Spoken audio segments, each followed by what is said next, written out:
But here we are again. And as I was mentioning, the last adventure, you had accepted a highly lucrative infernal courier contract and journeyed to the quiet village of Ashbrook on a distant primaterial world. After surviving a direwolf ambush along the road, you discovered that the satchel that you picked up contained soul contracts signed by several desperate villagers.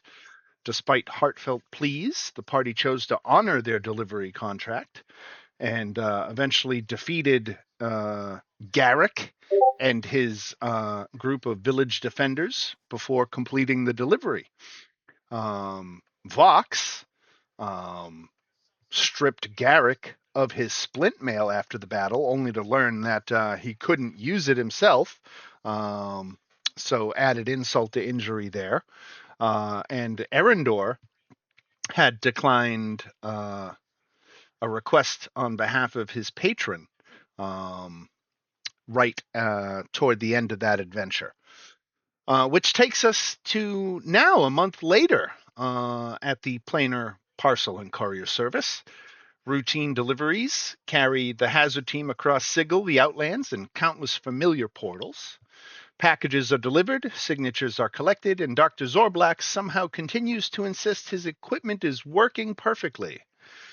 You have earned another 60 gold in income for the month, minus your expenses. For Kit, Gumi, and Captain, that is 6 gold plus a D10. And for Vox and Erendor, who are now roommates, that is 30 gold in expenses. Captain also has that additional 5 gold penalty, if you want to call it that, for all his alcohol consumption. Call it a penalty, call it a benefit.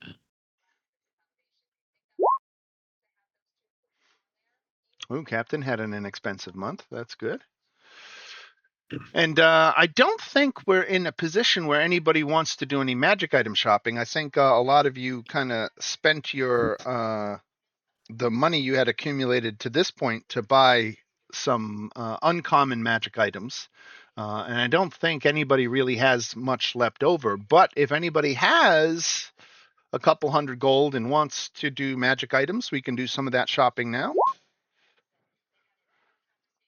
Doesn't sound like it. Okay, so we'll move on from that right into our spotlights here. Now, for the captain, excuse me, over the past month, the Hive Pit fights scheduled another title defense for the Scrapper Division Championship. You're the current Scrapper Division champion. You faced a challenger who was a wiry hobgoblin known as Quick Hands Kesh, a relentless boxer whose speed has overwhelmed nearly everyone he's faced. The fight lived up to the hype. Kesh's flurry of punches drew cheers from the crowd, but experience ultimately prevailed. And after several grueling minutes, your hand was raised once again, earning you a successful defense of your championship belt. As the crowd dispersed, the night's promoter caught your eye. He said, "Don't get too comfortable, champion. Gorik awaits." And it was about a week later that curiosity got the better of you. You slipped into the back of the Hive Pit just as the Bruiser Division champion entered the ring. The Wall, as he's nicknamed, is every bit as imposing as the stories suggest. He doesn't dance around the ring. He doesn't taunt his opponent. He just walks forward. Every punch seems effortless, every step deliberate. His opponent lands several clean shots that would have staggered most fighters, but Gorik barely seems to notice. The fight ends not with a spectacular knockout, but with the other boxers simply unable to keep Gorik off him any longer. As the cheering dies down, you leave with more questions than answers. You came hoping to discover a weakness. Instead, you learned why they call him the Wall. He doesn't overwhelm his opponents with speed or technique. He just keeps coming, and sooner or later, everyone breaks. For Vox, after years of living in the Hive ward, you decide it's finally time for a change. With PPCS work providing a steady income, your cramped room has become less a necessity and more a reminder of a life you have begun to leave behind. Fortunately, Erendor approaches with a simple proposal. You need a better place, and he could use a roommate. Over the next several weeks, the two of you search Sigil for somewhere affordable, clean, and conveniently located. It quickly becomes apparent that such places are in high demand. Eventually, fortune smiles upon you, and a modest apartment has recently become available above the law offices of Count Val in the clerk's ward. The building is well maintained, the rent is surprisingly reasonable, and its location is nearly perfect, within walking distance of both PPCS headquarters and the gatehouse. As you and Erendor carry the last of your belongings upstairs, the front door of the law office opens. An impeccably dressed elf with pale skin and a crimson-lined coat steps out, adjusting a pair of immaculate gloves. He offers the two of you a courteous nod. Ah, the new tenants! His crimson eyes drift briefly between the boxes stacked in the hallway. Welcome. I only ask two things. He pauses just long enough to make you wonder if he's joking. Pay your rent on time, and try not to die in the stairwell. The paperwork is simply dreadful. With that, Count Val tips his hat and disappears into the bustle of the clerk's ward. And for the first time in your life, the place you call home is one you have chosen for yourself. Now, Erendor, the memory of your recent defiance lingers. You find yourself listening for whispers that never come. Each night you half expect to dream of endless parchment, burning ink, or Vezatar's measured voice. Instead, your sleep remains undisturbed. Days become weeks. The silence grows increasingly difficult to interpret. Has your patron not noticed? Or is he simply waiting? One afternoon, while crossing the crowded streets of the market ward, your thoughts are interrupted by a voice behind you. Beg your pardon. You're not from around here, are you? You turn to find a small figure no taller than a human child, dressed in bright patchwork clothing with a topknot of sandy hair and an impossibly cheerful grin. It's a Kender. For a heartbeat, Sigil disappears. You're standing in the streets of Palanthas once more. The Kender chatters excitedly, explaining that he arrived in Sigil a few weeks ago, or maybe a month, and was absolutely delighted to hear someone speak with a familiar Krynnish accent. He explains that he had been exploring an old dungeon back on Krynn when he found the funniest-looking mirror thing. Naturally, he touched it. The next thing I knew, boom, I was here.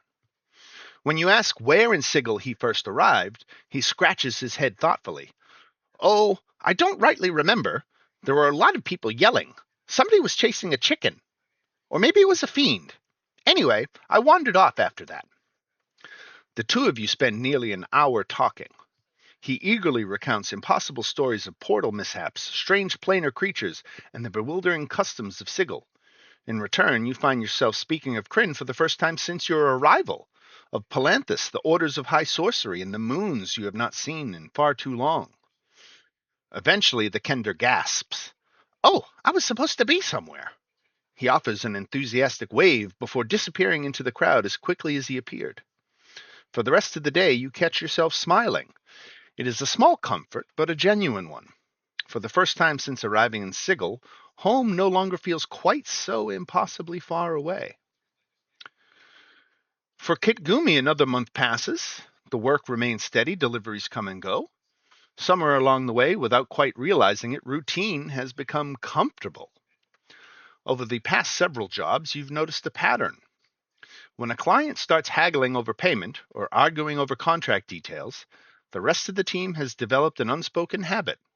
They look to Erendor. More often than not, he manages to squeeze a little more coin from a client or talk them into covering an extra expense. No one asked him to, he just does it. After one particularly successful negotiation, you decide it's time to return the favor. Not with coin, that feels too impersonal.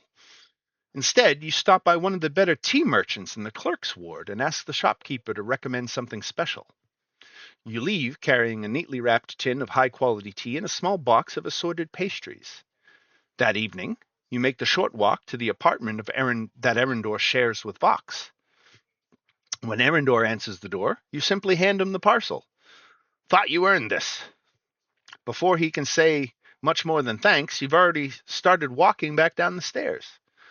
The exchange is brief, a little awkward, and is exactly the sort of gratitude you're comfortable expressing. As you make your way home through Sigel's evening streets, you find yourself thinking about how strange life has become.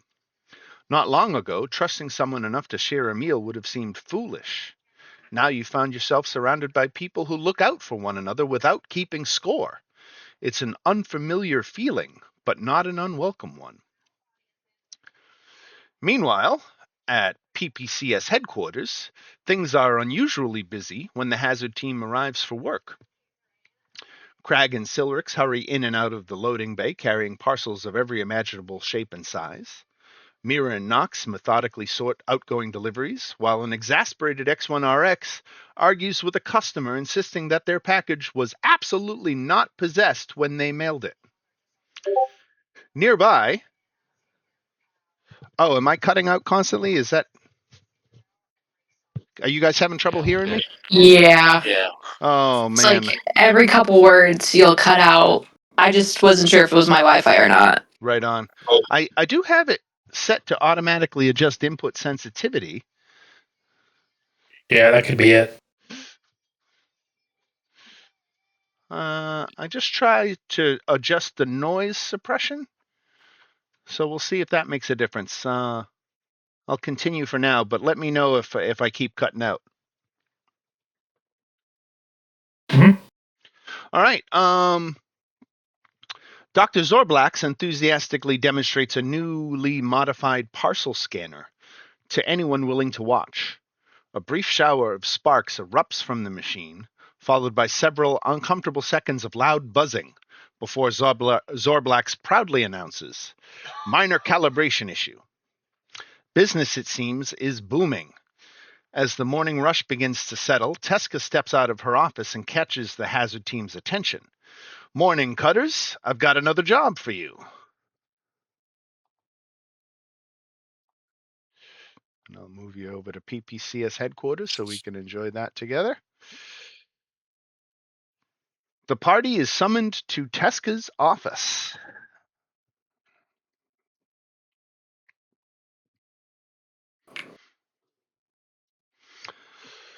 Waiting beside Teska is a merchant dressed in practical traveling clothes beneath a brightly patterned cloak. His easy smile and calm demeanor suggest a seasoned trader, while weathered scars on his forearms hint that things have not always gone according to plan. How is the sound now? Is it seem more steady? It's better. Yeah, Okay. it's good. Okay. Cool. Perfect. The trader's name, or the merchant, is, excuse me, Kofi Nbeku. Kofi has contacted PPCS to escort him from a permanent portal to a nearby jungle village approximately 12 miles away. The village is famous throughout the region for its spices, medicinal herbs, and rare hardwoods, dyes, and other exotic trade goods. Kofi has traded there for years and intends to purchase a fresh shipment before returning to Sigil. The route is well established, but the surrounding jungle is home to dangerous wild animals. I know the trail, Kofi says with an easy smile. It's everything off the trail that worries me. He's made the journey many times before, but recent attacks by local wildlife have become increasingly common. Rather than risk losing his wagon's cargo or livelihood, he's hiring professional escorts. The job will pay 400 gold, 100 gold each up front, should you want to use any of that money to prepare for the expedition. How much did you say was for magical items? To buy or to sell? Yeah, like to buy. So to buy, you first have to put out a finder Mhm. a finder's fee. I think it was 25 gold for an uncommon magic item, which is pretty much all you could afford. I don't think you could afford a rare magic item at this point. Yeah, I mean, I Rare magic shopped items are last like time, 4,000, so right? I was just curious, but I don't think I'll be able to get anything then. Right. Okay, just wanted a refresher. Thank you. Right. So the finder's fee is 25 gold, and then the cost of an uncommon magic item would be anywhere between 400 and like 600, depending on how good of a deal you got.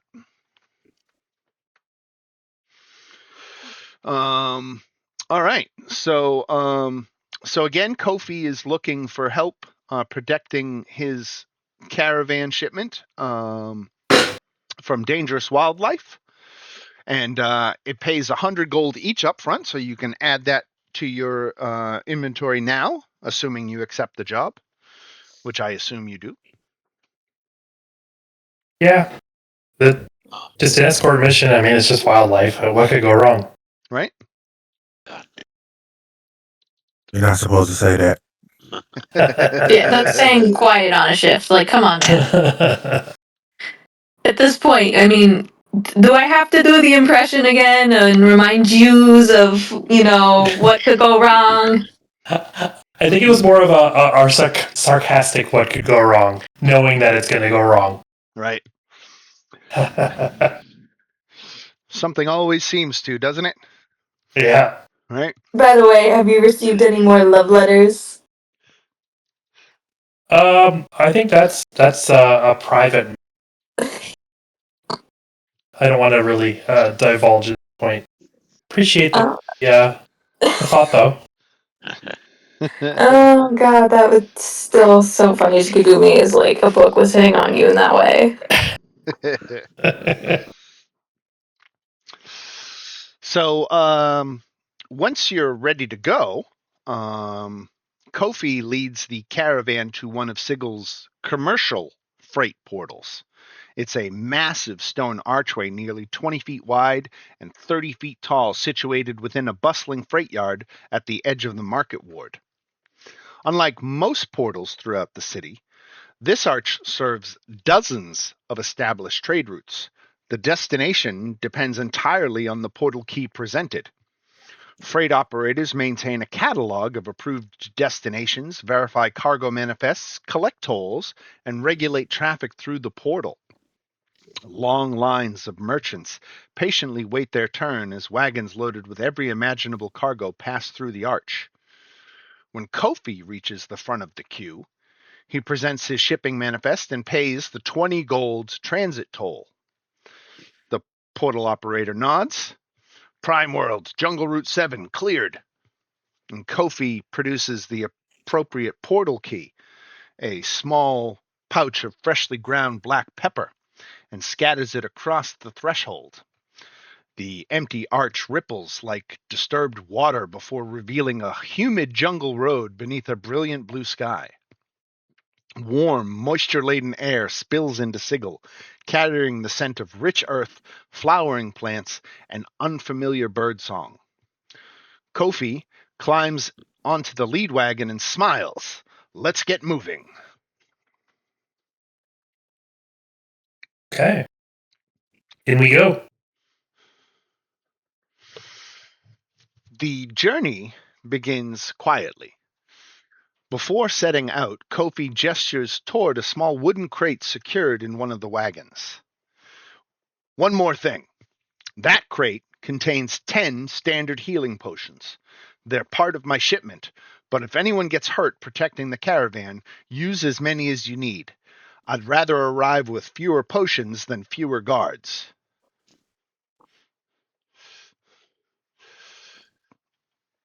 Hopefully we won't need it, but I appreciate it. Any unused potions remain Kofi's property and continue on to the village. Dense jungle crowds both sides of the trail.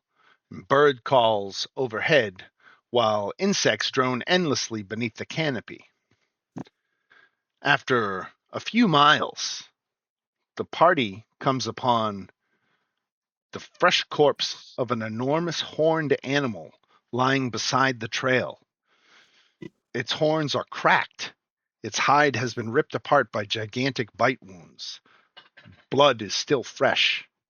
The surrounding vegetation has been flattened during a tremendous struggle. For those of you familiar with such creatures, or I guess we could make a nature check.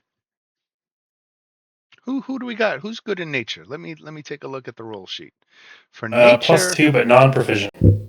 yeah, I think Erendor, you're our nature guy. Everybody else is 0, Oof. so it would be Okay. you, right?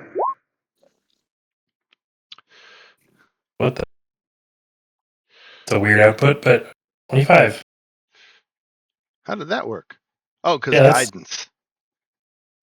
Do I have guidance on?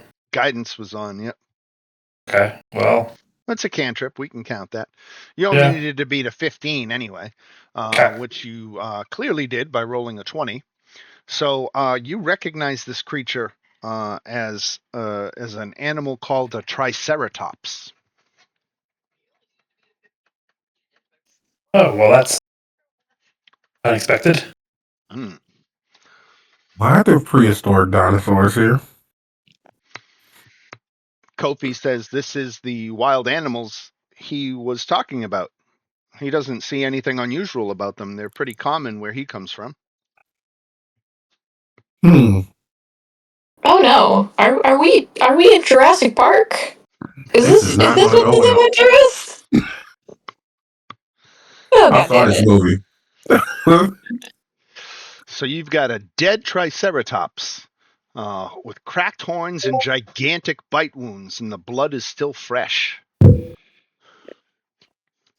Can I look to see where whatever did this, what direction they may have gone? Yeah, let's do a survival check. Okay. With guidance. All right. 13. So, the surrounding vegetation has been flattened during a tremendous struggle. And at the edge of this flattened vegetation, it does look like whatever attacked it may have been wounded itself in return, and wandered off into the jungle, off the trail. Okay. Maybe just keep an eye in that direction. I guess continue on. Right? If let's see, let's Is the creature dead? Vox, let's give you a survival check. Okay. Let me do some guidance.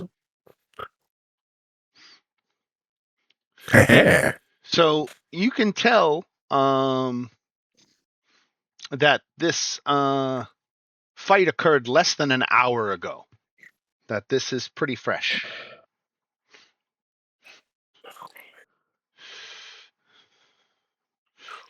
I'll relay that to the team. The bite marks are unmistakably those of a huge predator. Kofi becomes visibly nervous and urges everyone to continue moving. Okay. Let's get out of headquarters and go Let me back. go ahead and do this real quick.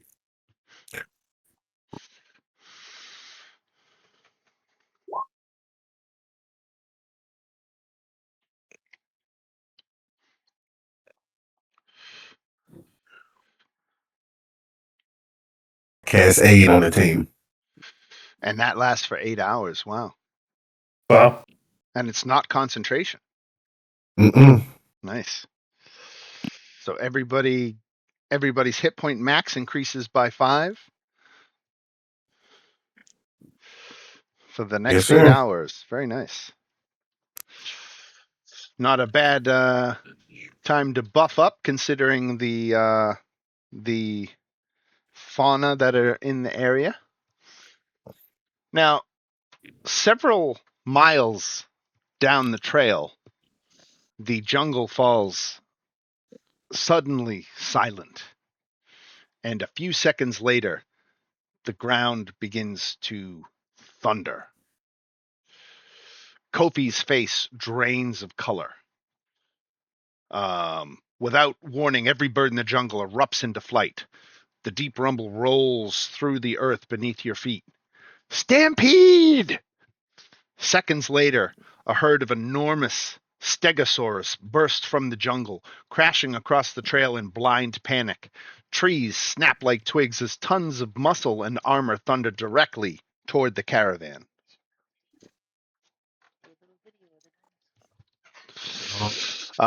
And I have a video handout that I have to do in the Discord chat. Let's see if I can do this.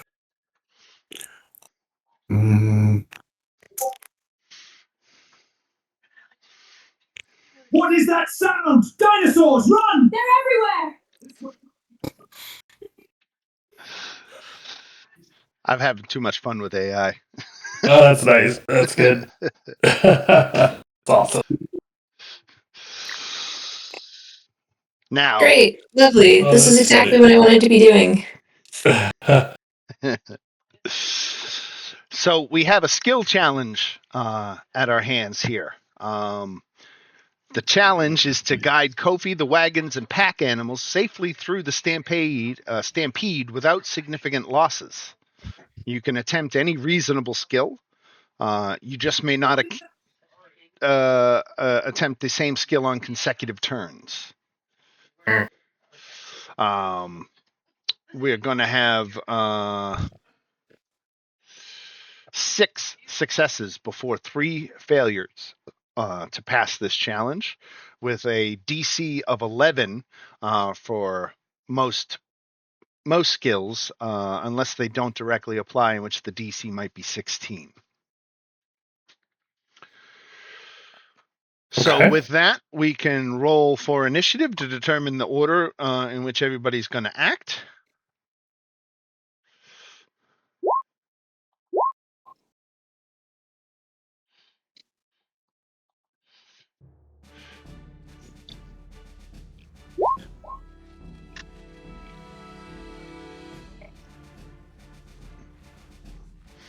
Okay, looks like we've got the turn order.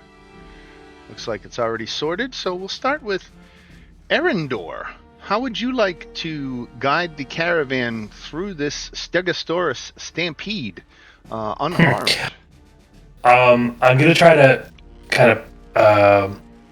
I want to use survival to kind of pay attention to the ground and make sure that the wheels of the cart and all that kind of stuff are avoiding, ruts and roots and all those sorts of things as we try to get it out of the way.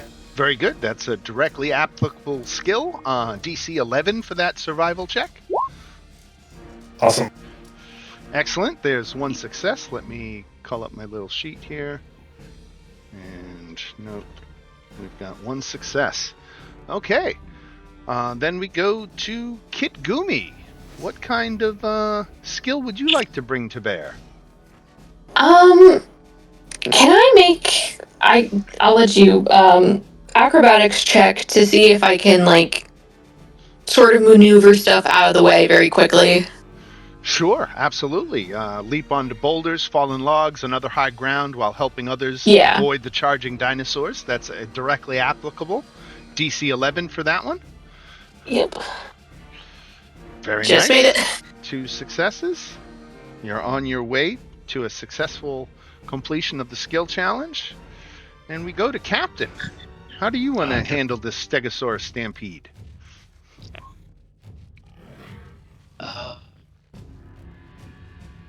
Athletics. Athletics, you could force a wagon clear of danger, pull someone to safety, or physically drag a pack animal from the herd's path. DC 11. 16. All right, there's 3 successes. I gotta make these harder. You guys are crushing these. All right. And that takes us lastly for the opening round to Vox. what kind of skill would you like to bring to bear?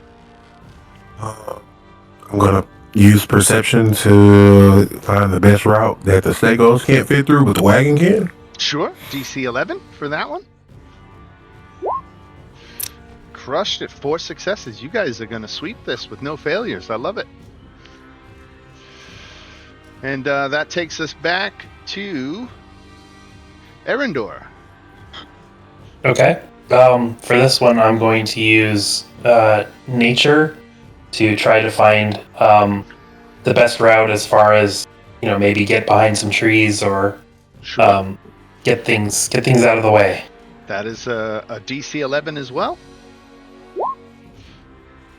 That's 5 successes and 0 failures. You are 1 success away from successfully completing this skill challenge. Kit Gumi. Okay.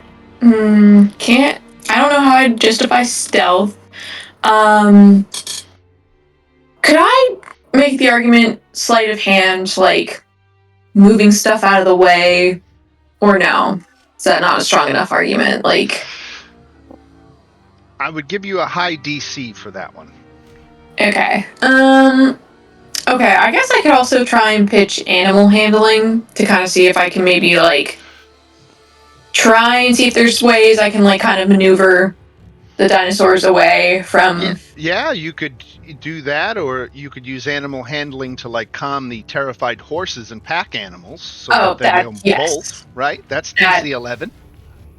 Okay, I got a +2. Come on. Hell nice. Yeah. 6 successes, no failures. Made it look easy, like you do this all the time. The caravan reaches safety with only minor damage. Kofi is shaken but grateful, and the last of the herd crashes past. And in the sudden silence, the party hears the unmistakable roar of large predators. Oh. That's what I was going to ask. I was going to ask, is it possible that my perception was able to see what was following them? What they were running from? Mm-hmm. Well, it is only a short distance away that as the last of the stampeding stegosaurs disappear into the jungle, an angry roar echoes through the trees, and just ahead, the trail opens into a broad clearing.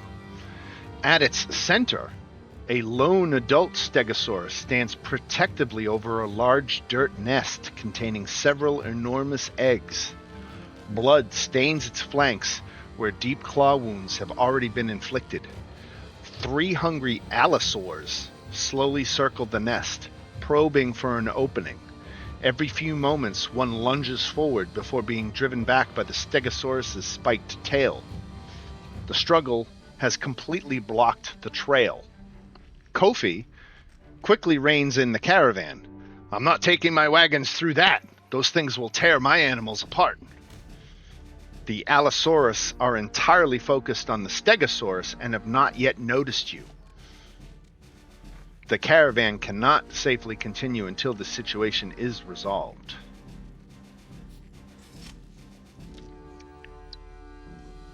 Oh, the way I see it is we either help it or we let it eat, but that could take forever until they get full.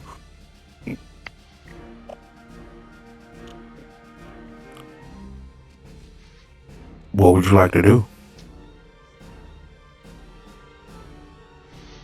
Yeah, open it up for group discussion. Oh, I got a battle map for this. I should move you to it.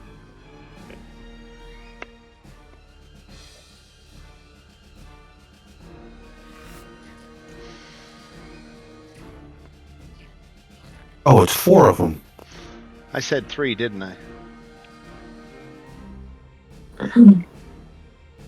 Why did I put 4 if I said 3? I'm trying to figure out, is the map wrong or are my notes wrong?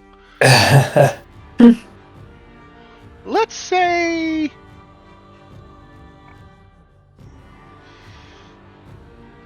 So am I reading this right, that we're trying to protect this thing from the Allosaurus? No, it's in the way. We can't go any further without it moving. Right. Things just blocking our progress. Got it. Yeah, I mean, if you can drive off the Allosauruses, the caravan can continue. You don't necessarily have a dog in the fight between the Allosauruses and Stegosauruses, other than the Stegosauruses are mom protecting her babies. Hmm. Okay, I guess we should protect them. So Mom protects I was the going to heal it babies. regardless.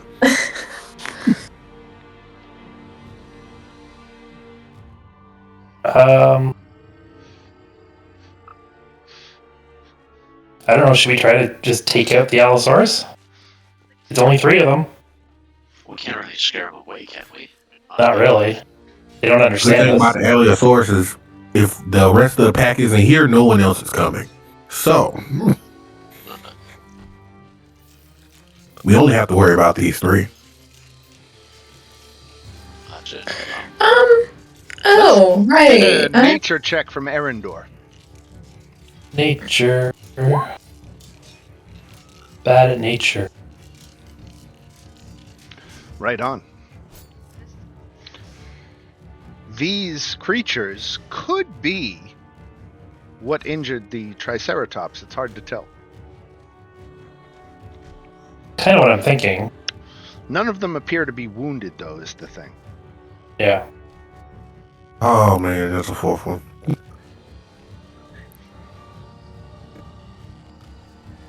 Would a medicine check let me know if either of these have been in a fight recently?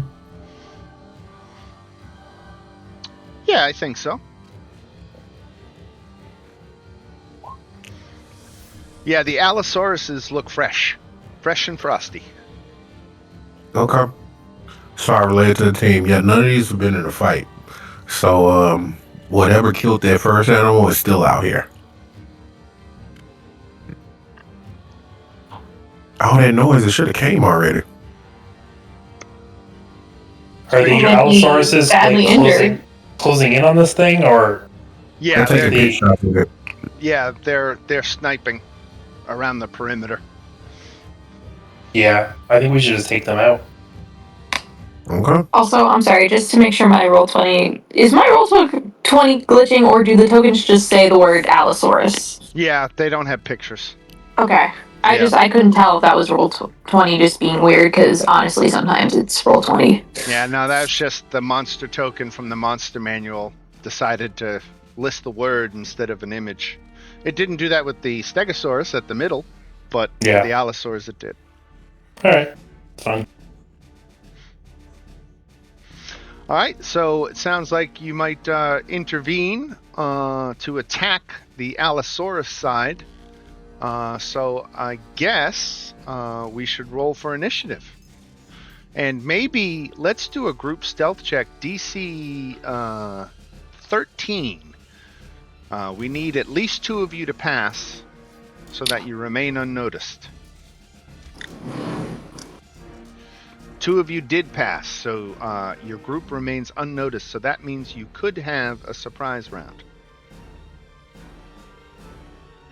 Good. Let me roll initiative for these 4.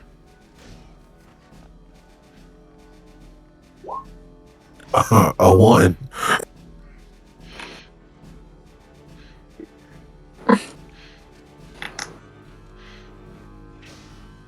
You know what?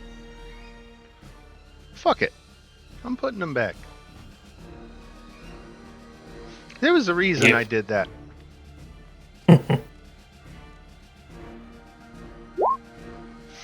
Is the 4th one injured? Nope. Oh, there's a 5th one. Okay. Or there's something else. All right, so this Allosaurus is going to attack the Stegosaurus with his, let's see, his claws or his bite. I guess he's going to try to...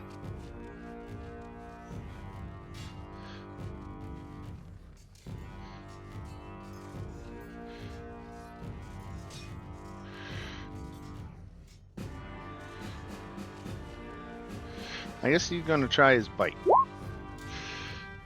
And he's going to miss. Erendor. Okay. I am going to cast Witch Bolt on the closest Allosaurus. Okay.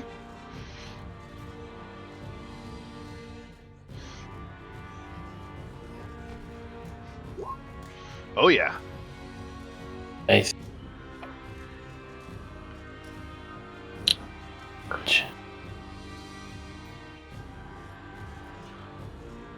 Roll 20, you're gonna be slow again.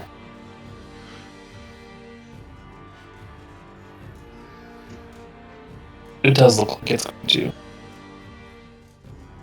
I'll try to refresh to get ahead of it early.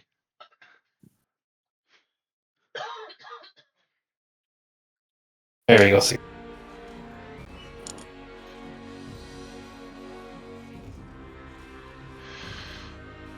All right, 16 lightning damage to the close one. Yeah, 16 to the closest one, and I believe that is concentration. Right, I gotcha. All right, Goo. Alrighty. What to do? Yeah, I think I'm just gonna run up on the closest one. That's 40 feet. Okay, that's within my range. And yeah, I'm just gonna start attacking this thing.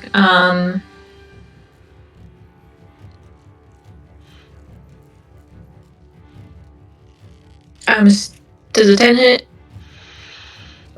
It does not. Okay. I'll do bonus action, unarmed strike. And it's a 10 hit again. God damn it. Ouch. Fuck it. I'll use a key point and say I'm doing flurry of blows just to do a second one. Sure. Okay, that was my fault. Flurry of blows is 2 strikes, isn't it? Yes, but it's a bonus action. So it should only be 2 strikes, not 3 in total, if that makes sense. I gotcha. Yeah. Because I can, as just a bonus action, no, focus point loss, it's just 1 strike. So it should only be 2. I just double clicked it by mistake. I gotcha. Well, 16 does hit. Cool. Alright. He takes 3 damage. Retrieve. Stegosaurus is going to use his tail to attack. Let's see. He's going to attack. He doesn't even pay you any mind. He's going to go after the same Allosaurus that you're attacking, Kitgumi. And he's going with his tail attack. And he critted. Yeah. And I'm hitting public so you guys see that. He crits on a tail attack. Holy shit, this is going to be brutal. Mush. Ah, there it is. Nice. Oh my god. Thanks, buddy. I flurried of blows for nothing! I don't think this guy needs our help.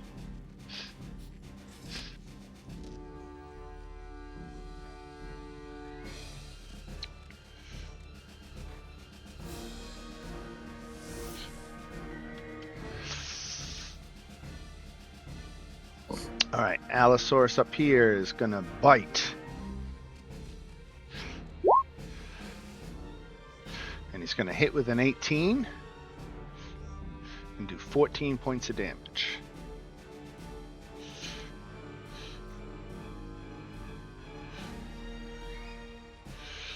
Allosaurus here is going to try to bite the Stegosaur. He's going to hit for 12 more. Captain. I'll move up. I'll hide behind this one's feet. And just use my short bow on this one. Okay.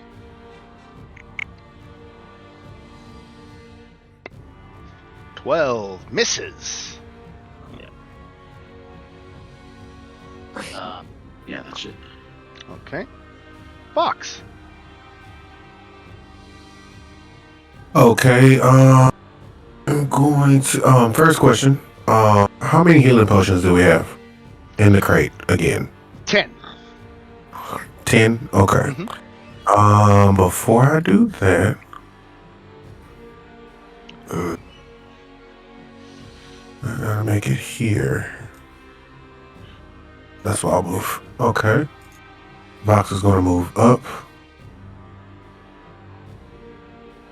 Make sure I'm within 30. Nope, still too close. Still not close enough.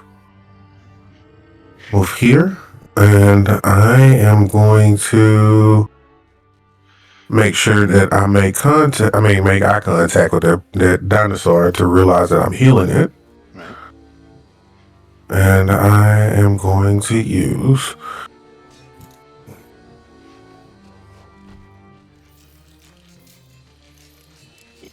and I'm gonna use the full 20 on it. So it heals 20 points? Uh-huh. All right. Very nice.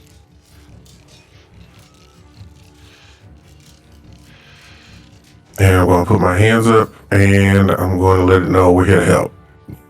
All right. This Allosaurus here gets a look at Kit Gumi and decides that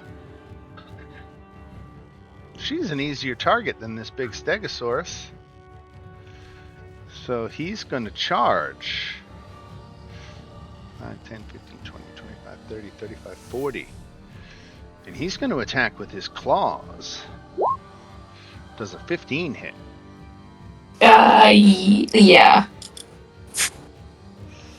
All right, so take 6 slashing damage.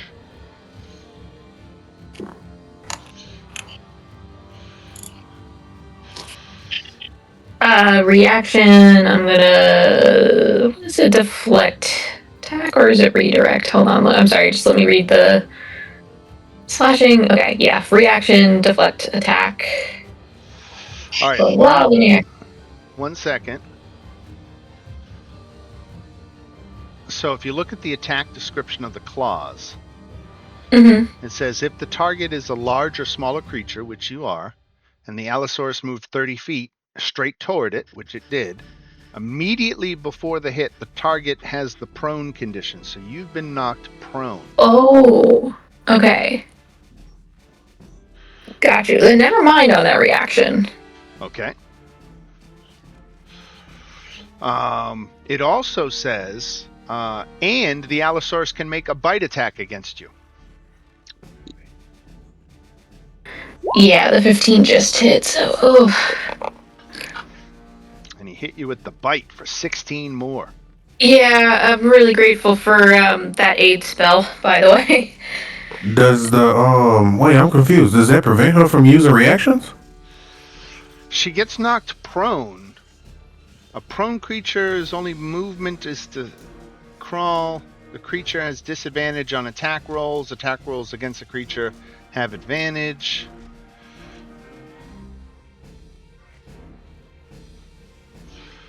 I mean, I don't suppose it precludes her from using her reaction to reduce the damage, but that attack only did 6 points. She's probably better off reducing the damage on the bite. Yeah, what is it? Piercing? I just have to make sure I can I think I can, but let me just double check, because I know it's slashing. Okay, piercing does count. Right. So, it says 16, if that... So you can negate that attack entirely then. Oh, okay, hold on, wait. I have to put 20. I thought the 25 was the damage. Oh, right. No, yeah, 16 was the damage, right. Okay, I just put it back. Okay. I was like, damn, 25, holy shit. Right. Now, 16 is bad enough, but 25 would have been worse. Yeah, so technically that deflect is 0. And then what is it? You know what?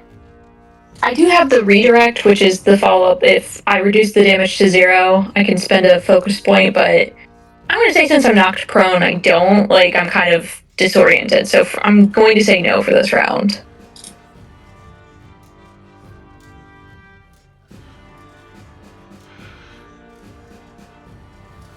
right. And that is it for Kit Gumi's reactions, right? We can go on to Yep. Erendor. Okay.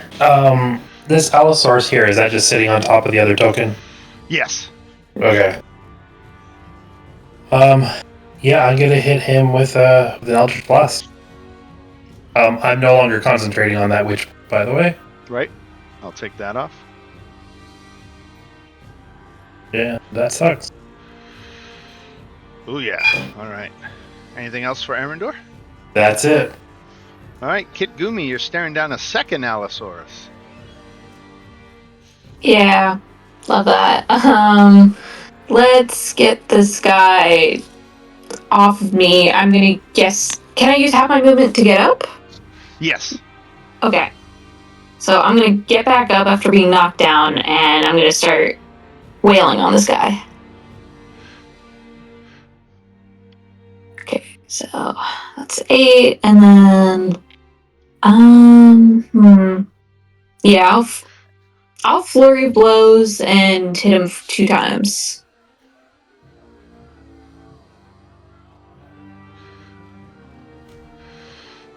— 7 on both. Damn. Ouch. At least I got the 8 in. Right.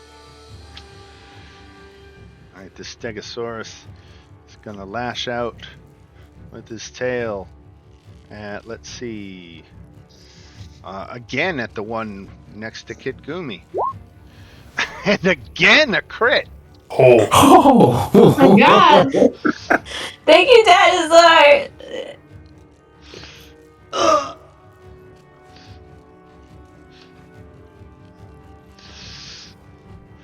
Allosaurus here. Yes, familiar. That says 30 feet, doesn't it? Yep.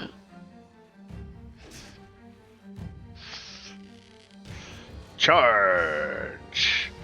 And claw attack. 14. That's a miss. All right. Fortunate for you. This guy back here. 5, 10, 15, 20, 25, 30, 35, 40, 45, 50, 55, 60. What? He has a speed of 60. They are fast.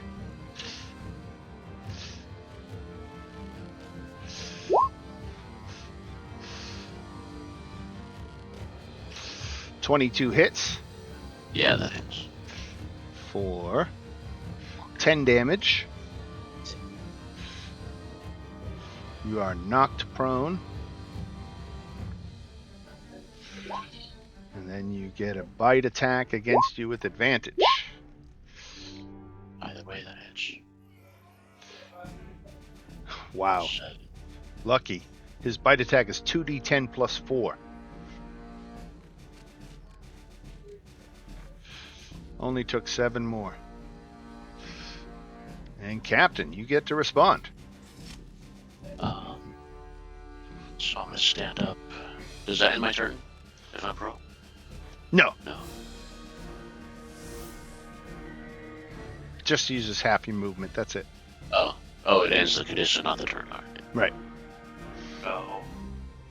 Well, not happy about that, dude.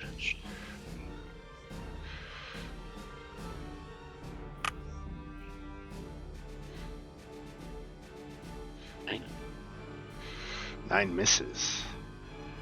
And then use a Moxie. 2 on attacks. Damn. Damn. Oof, unfortunate. Alright, Vox. Yeah, my roll 20 started acting weird. Hold on 1 second. Sure.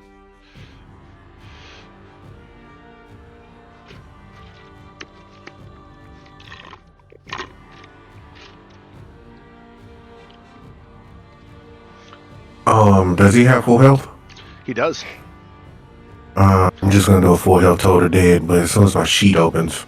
Sure. I'll make that wisdom save now. Come He on. made it anyway, so. Okay, that's fine then. Right. That's it for me. Now the dead Allosaurus. I'm not giving you guys XP for either of those because you barely scratched them. The Stegosaurus one-shotted them. Erendor, what you got? Yeah. Oh my god, my rolls are completely ass today. I think I'm just gonna go with another Eldritch Blast on the one on Cap. Okay.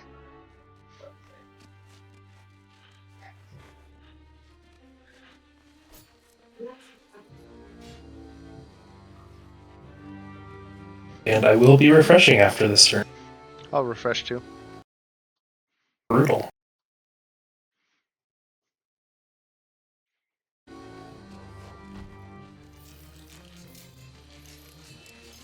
Alright, I better do it before I go then. Man. I'm not having good luck with Roll20 tonight. Right. Uh,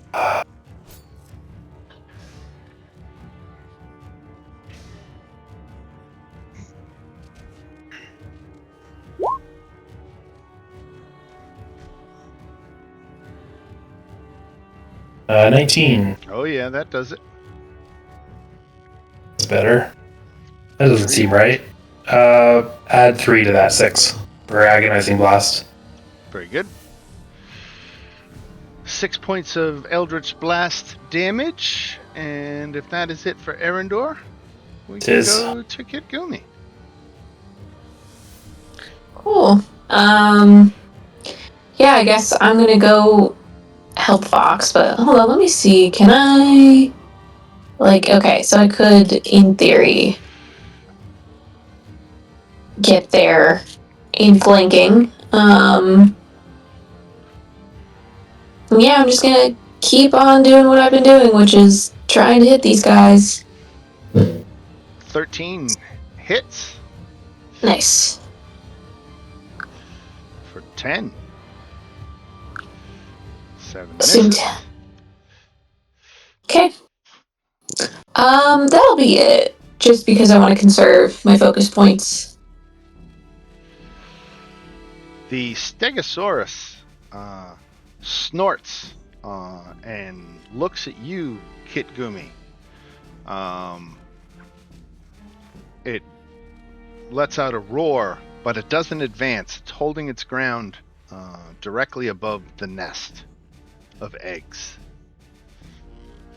This Allosaurus is going to try to bite Kitgumi.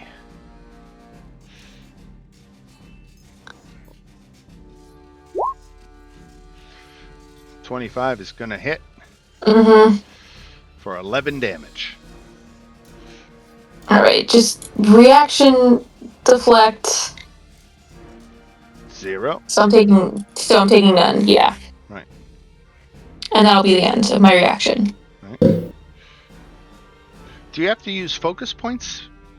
Yeah, so to deflect it, no, but to redirect it, so to hit it back, I would have to use a focus point.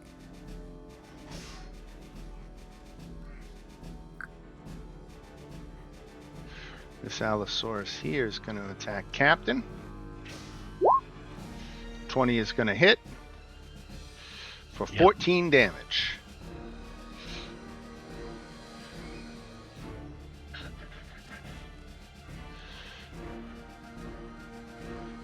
Makes me under it. And then Captain, you get to respond.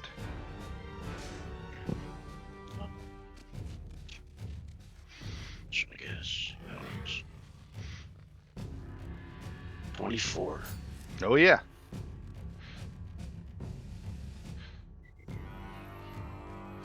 Seven points of damage.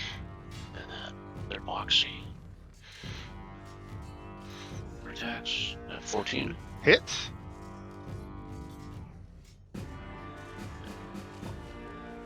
For for 6 more. And another hit for 7 more.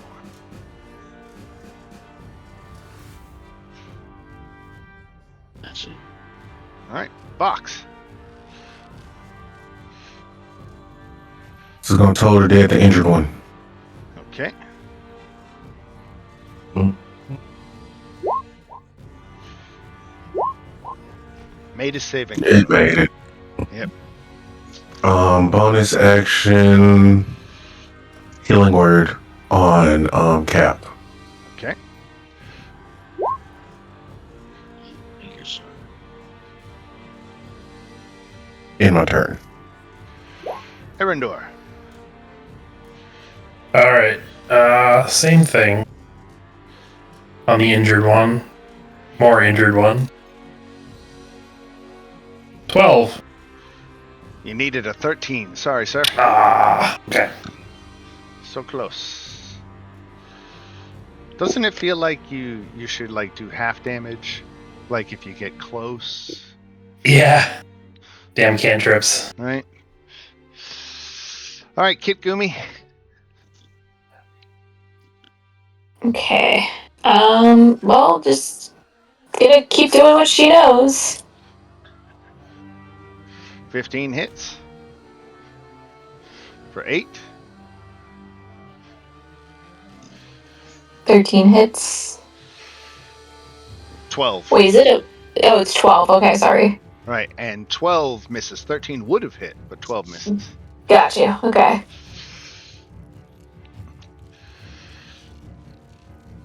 Yeah, I'm gonna. That's it for me. Stegosaurus roars again, bleats, whatever you want to call it, and slams his tail against the ground, warning you to keep your distance. This Allosaurus here is going to try to bite Kit Gumi. 17 hits for 12 damage. You use your reaction to reduce that damage to 0. You got great damage reduction. The fact that you can do that once a turn is pretty amazing. Yeah, It makes you immune to fighting something one-on-one effectively. Yeah, but I mean, to that point, if I get multiple blows, then that's gonna suck. Right. Something with multi-attack or multiple combatants can overcome it. But when you're fighting one-on-one, that's a huge advantage in your favor. Yeah. Even which is crazy because like monks did not work that way. Right. This Allosaurus here is going to try to bite Captain. Oh, wait. No, he's not. I take it back. He disengages. And he buggers off. Right off the edge of the map. All of a sudden, he's scared of the captain. Captain.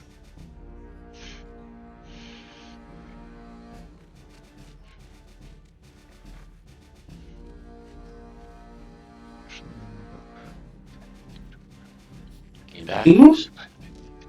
Kidding? I can actually move him off the edge of the map to move him as full. Oh, I thought he came back. I was like, wait. Fooled you. No, so you probably can't. You can't see what's off the edge of the map, can you?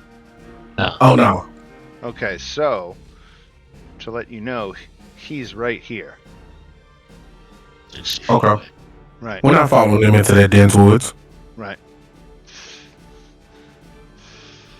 Captain misses with his mug fist.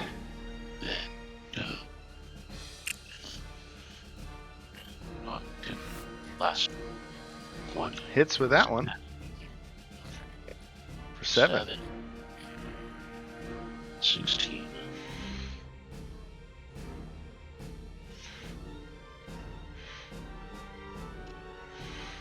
All right, Vox. Told dead again.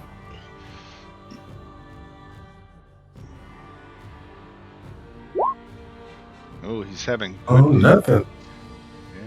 Yeah, He only has +1 to wisdom. He is not like great at wisdom. He's just having lucky rolls. Yep. Erendor. Same old. Hit for 12. There we go, finally. Very nice. He's deep in the red. To coin a phrase from Dungeon Crawler Carl. And then we got Kit Gumi. Yeah. Yeah, I guess I'm just gonna keep attacking this guy. God damn it, hold on. Oof. Ooh.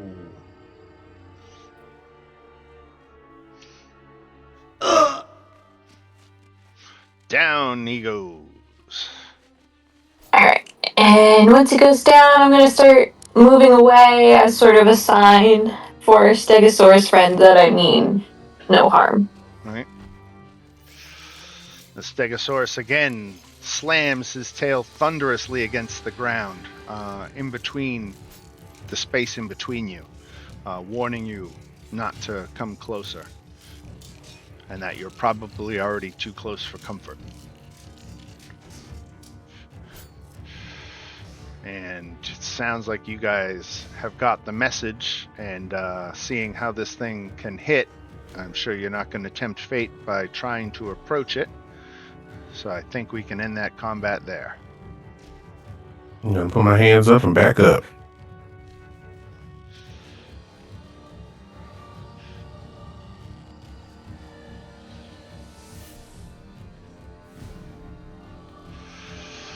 All right. So congratulations on that encounter. Let's give you XP for 2 Allosauruses. They are... Oh, I didn't give you XP for the first skill challenge either. 100 XP each for that skill challenge in navigating the Stampede. Okay. And 250 each for this 2 Allosaurus fights. So there are... Oh, not each. Wait a second. Yeah, no, that's each. 250 each. 4,500.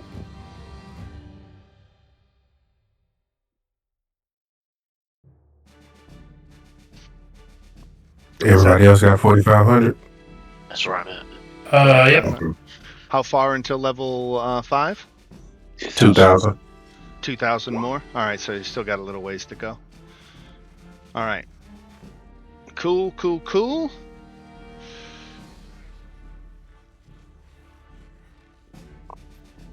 So with 3 of the Allosauruses killed and the last one driven off, the Stegosaurus remained beside its nest until the caravan passes, before slowly relaxing its defensive posture.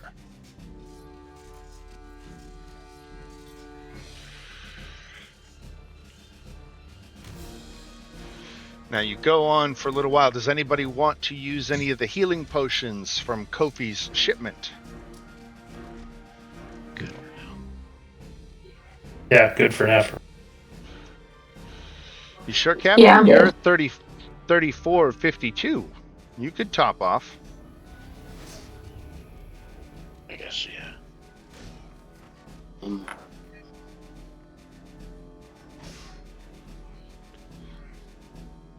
Is that something I rolled for?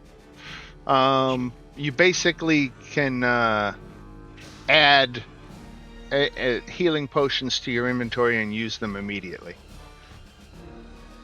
Yeah, I thought I did.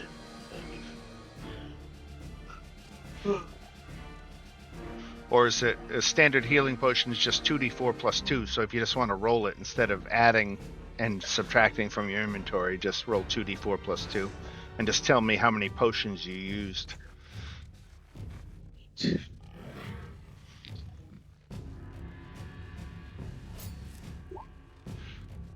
Six. So that's 1.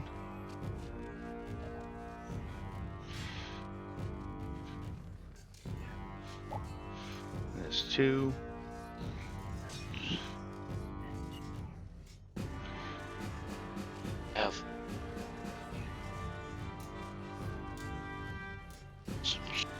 and 3. So there's 7 potions left in the crate. Okay, yeah. Yeah, that's much better. Scary that you're suggesting that. Well, you've seen how hard some dinosaurs can hit. I mean, that Stegosaurus on a crit was doing 50 points of damage.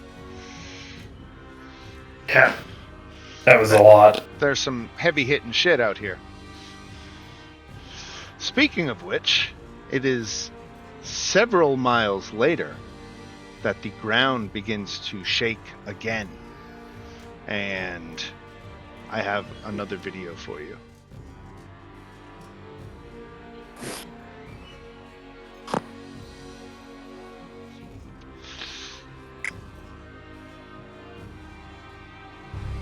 What in blazes is that? A monster! Fall back! It's wounded! We can fight! No, it's too strong. Run!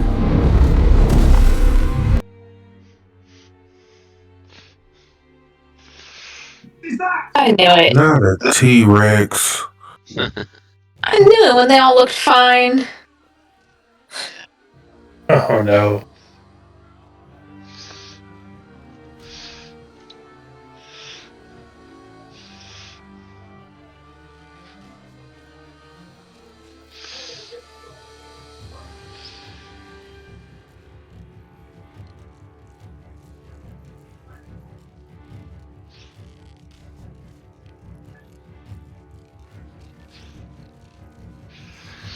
All right, I just dropped you all into the map. You can see the situation here.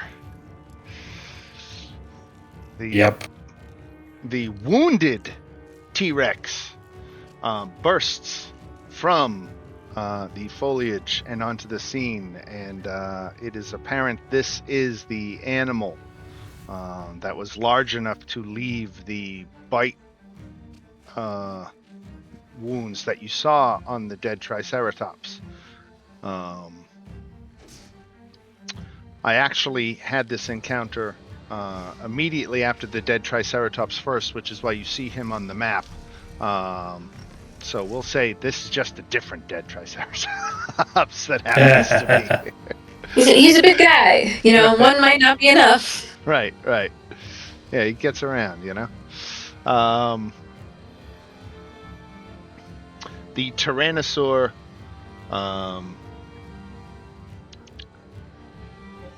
has fresh blood covering one flank and a noticeable limp. With that, let's roll for initiative.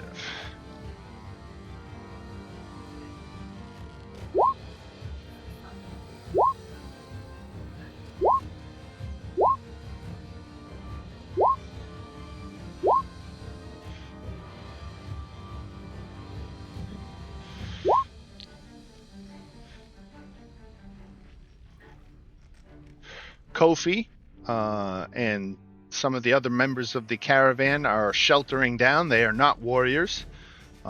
They're going to focus on protecting the wagons and their own lives as best they can while you drive off this attacker. And Vox, you get to go first.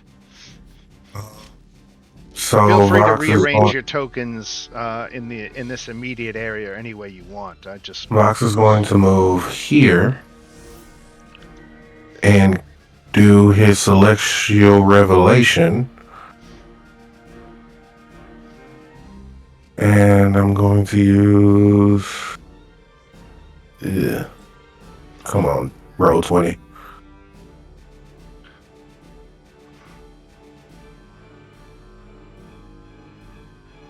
I'm going to use Necrotic Shroud.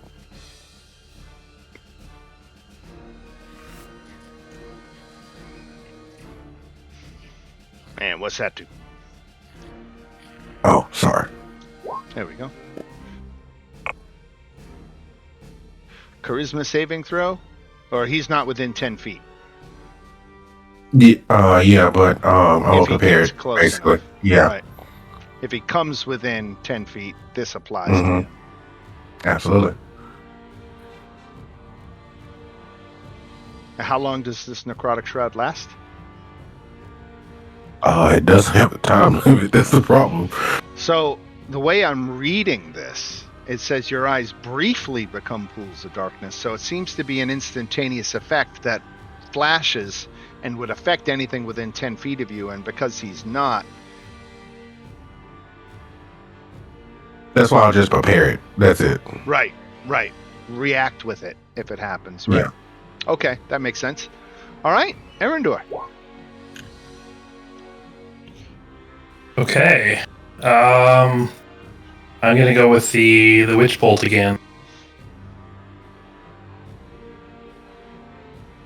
Is fighting this thing really the best answer?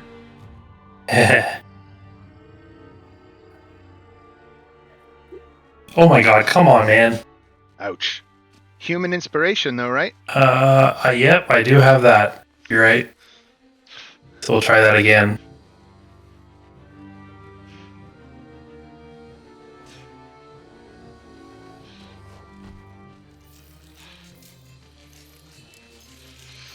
Come on. Tension. I know. Yay! How's that? 17 hits. 24 lightning. 24, nice. And concentrating, yep. 24 lightning, very nice. Nice hit. All right, Captain.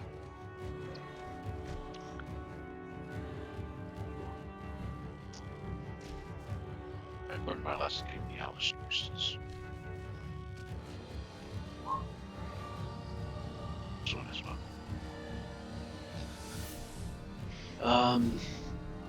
You want to use your heroic inspiration? No. I'll wait till I get a punch him in the face for that. All right.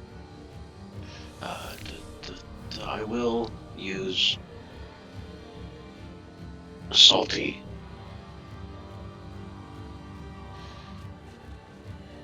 What's it called? Salty salute. Yeah. That's what, a wisdom saving throw? Wisdom 6.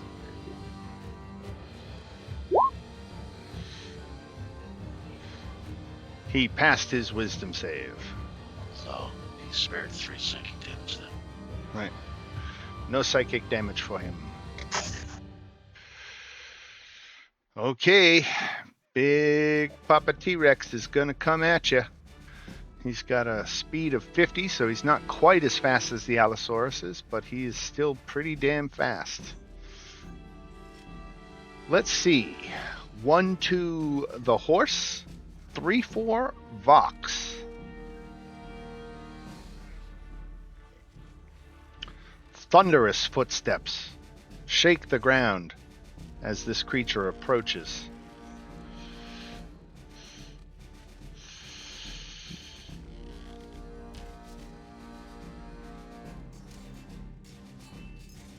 He doesn't even get that close. He gets that close.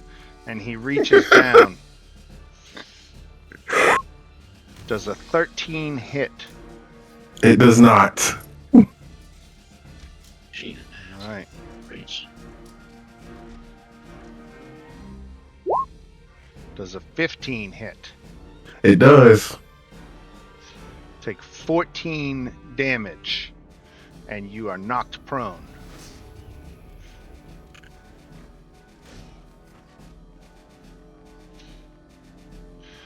Kitgumi.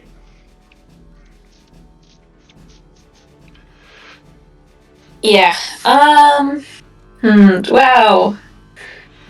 Let me see something here. Let me look at my inventory. Wow, Roll20 is like I'm in my character sheet, and Roll20 is not moving that fast today. It's not being that bad for me. Yeah, I don't know. Like I went to switch tabs, and it actually took it a second to process what I was doing. Okay, so you know what? It's a simple weapon. I can use it. I'm gonna throw a spear. I have it in my equipment. Might as well use it. Right on. Hold on. The sheet. Okay, let me just click it on to signify that I'm throwing it. Where is it? Throw spear. Okay.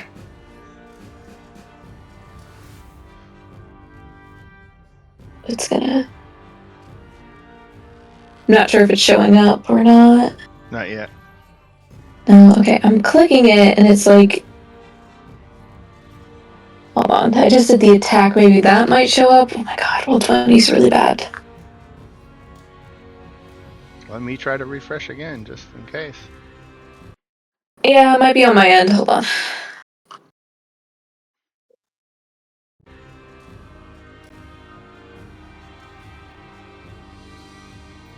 Okay. Sorry, let me... Okay, yeah, I have to, like, re-equip the spear. Let me do throw spear. There we go. 8 misses. Damn. I'm trying something different, but I'm gonna kind of run up and sort of try and give Horvox some cover here. Without getting in front. Oh, I'm sorry. I'm like, I had to move my, You go, Vox. I'm going to stand right behind you. I'm sorry, I had to move the actual map. Because but yeah, that's a funny pause. But yes, I believe that's 40 feet from where I was, right? Hold on, Yeah. let me zoom out. Yeah. Yeah, that was 40 feet, so that's good, yeah. So Right. I'm like, don't worry, I'll protect you, buddy. All right, Vox, you are prone after getting hit with the T-Rex tail. Yeah, I'm gonna stay on the ground. Just go ahead, hit him with a guiding bolt. That hits. That sure does. Roll that beautiful damage. Oh. And now I'm gonna spend half my movement and get up.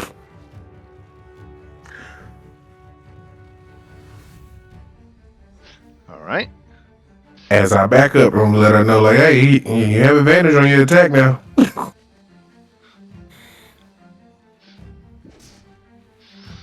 And that's it for Vox. That's it for Vox.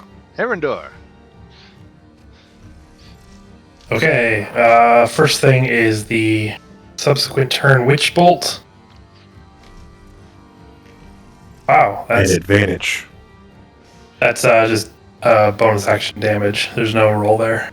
Right. And but I have advantage on cantrip, Eldritch Blast.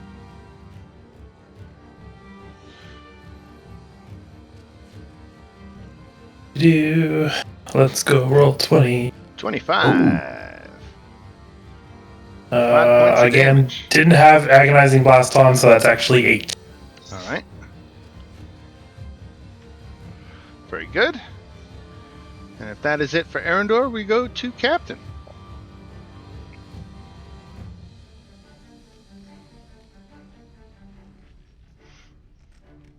Is that? I don't think that's in range. So, short bow again.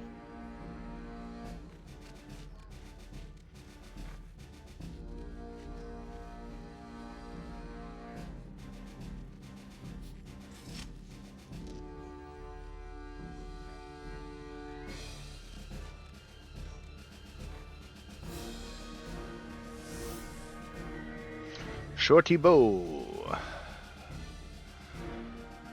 Yeah, okay, mine's just starting to freeze. Yep. I was about to say, oh, mine's working perfectly fine. I don't know what you guys are talking about. If you haven't refreshed, you might have to refresh because I refreshed. Okay, Oh, look at that. You critted. just logged out too. But I clicked it a bunch of times, so. I only see the one. Okay. You want me to roll the crit damage while you reload? I'm right here. Okay.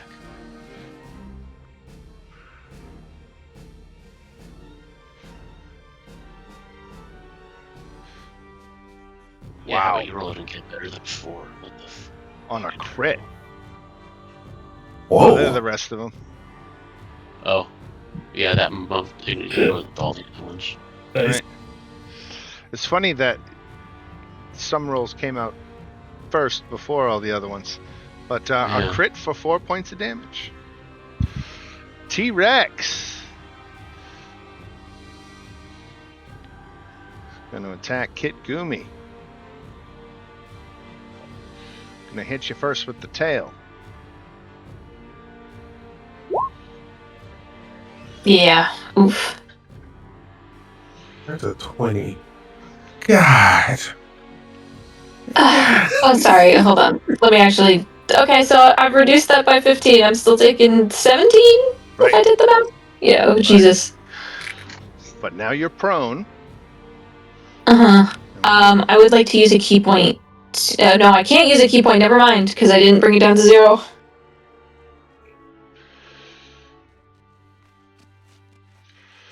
Because you're prone, and the attacker is within 5 feet of you, it has advantage on its bite attack.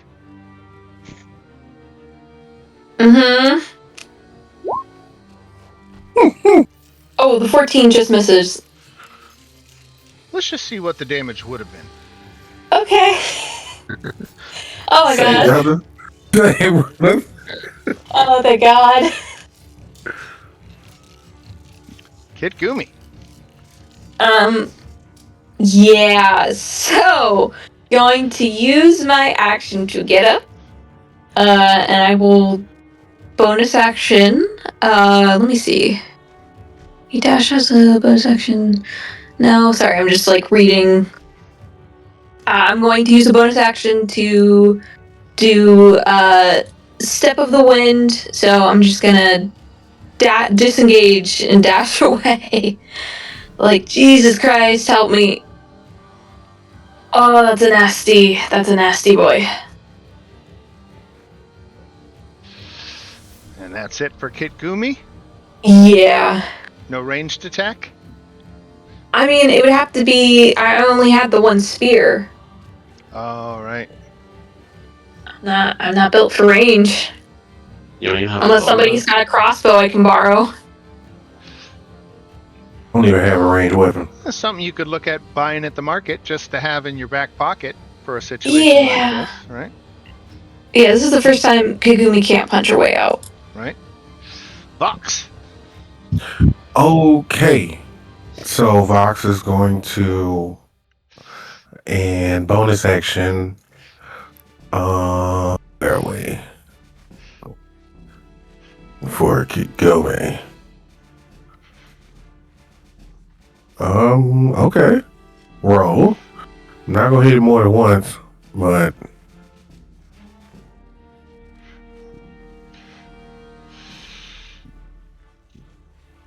Cure wounds healing for 9.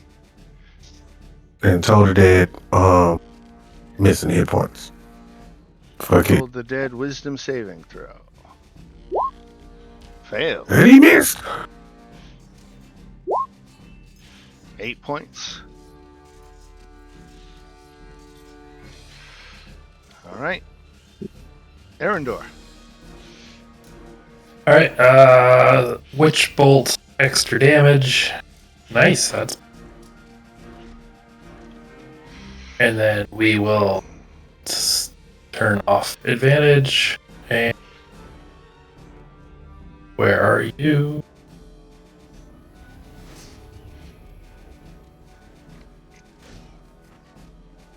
And it's not good. 7 That's it for me. misses. All right, Captain. I think this hasn't changed, but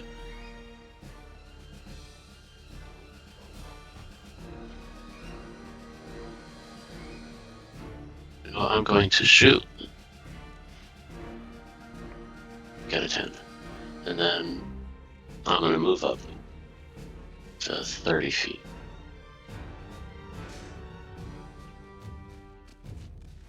Which I guess would have pushed me right alongside anyways. Right. And then I'm going to do Dig Deep. Resistance to bludgeoning, piercing, and slashing for 1 minute. Ooh, At the end of 1 minute, I get exhaustion. Right.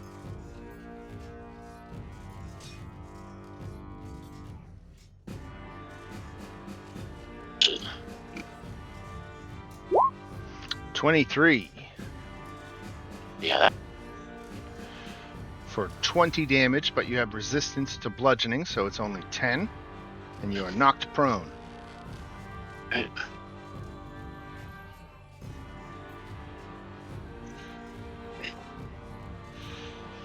Then comes the bite attack with advantage. 22 hits Do it. for 37, which gets halved to 18.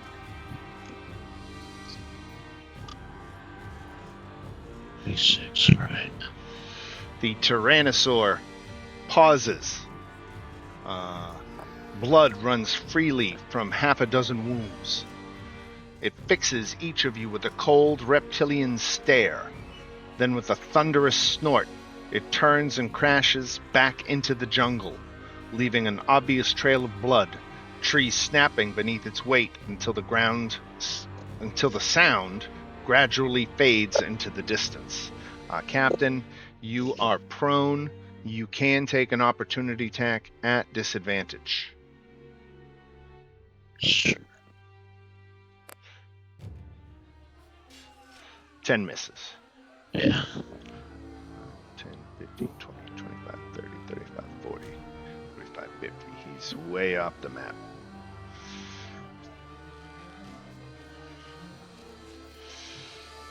Kitgumi, he is got 3/4 cover because he's in the dense jungle and he's 80 feet away. So he's +5 to his armor class, and you have to have something or get closer. I don't have anything, so Okay. I think I'm gonna look for one of those health potions. Right on. Everybody else content on letting this thing go? Let it be great, man. Can I throw one more Eldritch Blast this way? Yeah, go So for it goes it. to 120 feet. Right? Miss. Okay.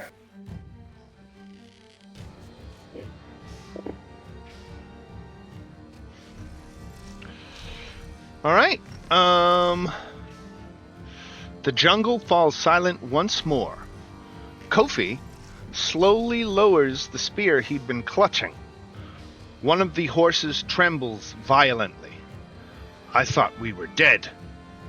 The only sound is everyone's heavy breathing.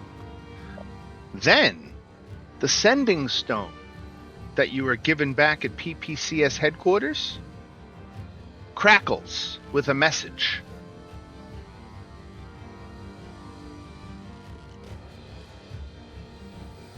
I mean, I guess I want to hear what it is.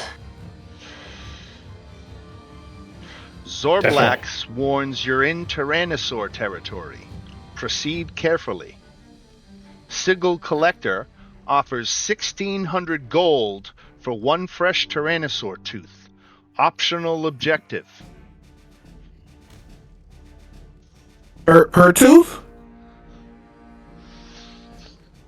He just wants one. And that's what we were just fighting. Yeah. Right. Ah, fuck. So 400 gold apiece if you can get a tooth from that thing. And it left an obvious trail of blood. So you can follow it. It's not gonna. Can I do a medicine check to know how fast it's gonna heal? Sure.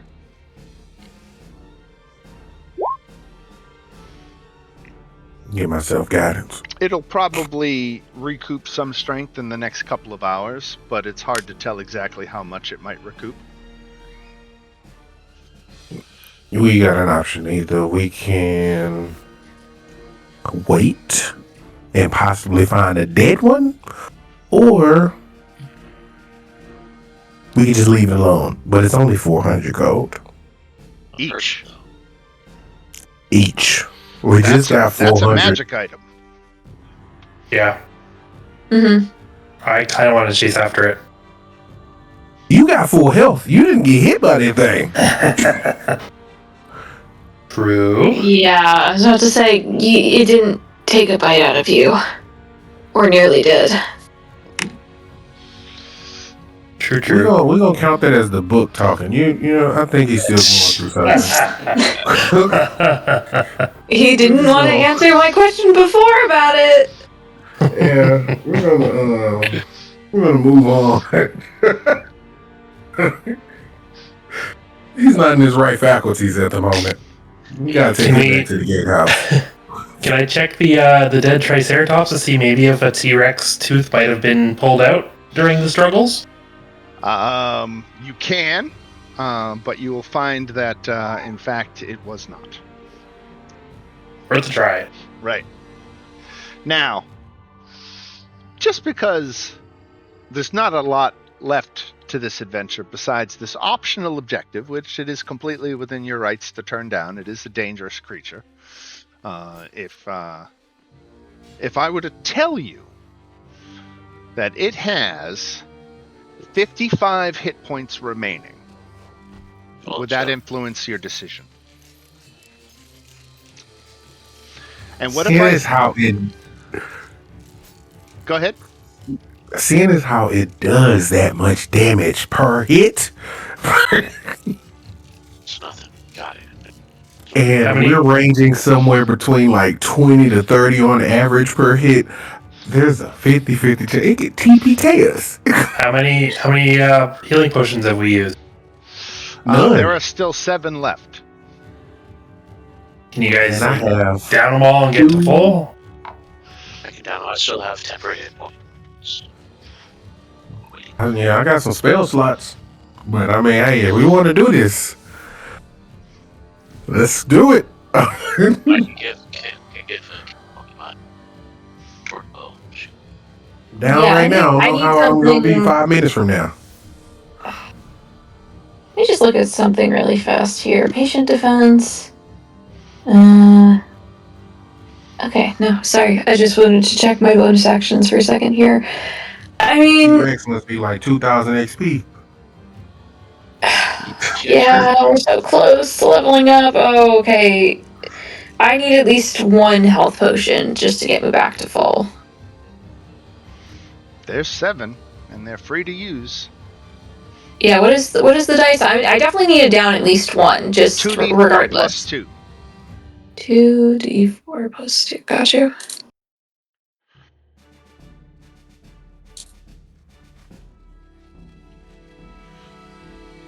So there's 6 remaining. I'm gonna pop another. I need it. All right.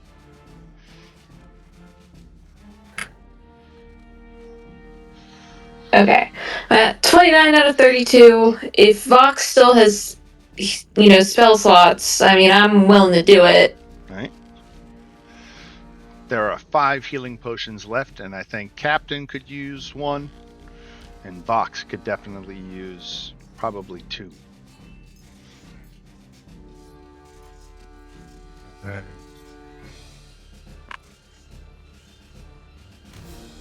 Okay. So 2d4 plus 2. Yep.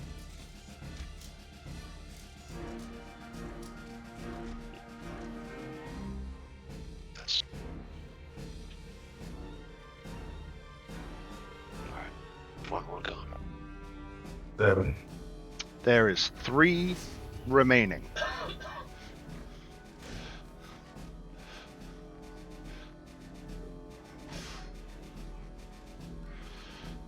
Can make it work with that. I'll just put the 3 in the bag of holding.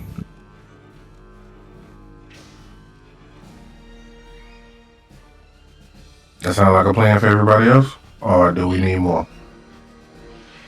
Well, they're Kofi's. They're not yours. As far as you know, we use them. Do we have to give them back? We gotta go fight the T-Rex. These are getting used. Right. He's taken a minute. His animals are spooked. He's going to take a minute to get the caravan back in order and get the animals calmed down. How much you getting paid for this after this? From Kofi?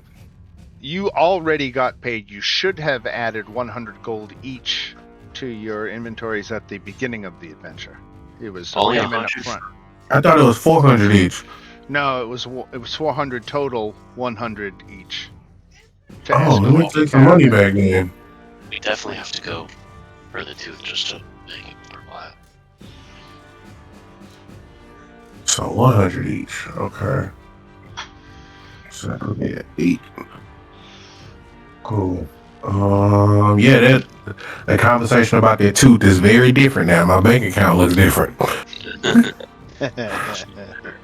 I wouldn't be opposed to something magical in my kit, so I'm willing to do it. I went from full plate to half plate just that fast.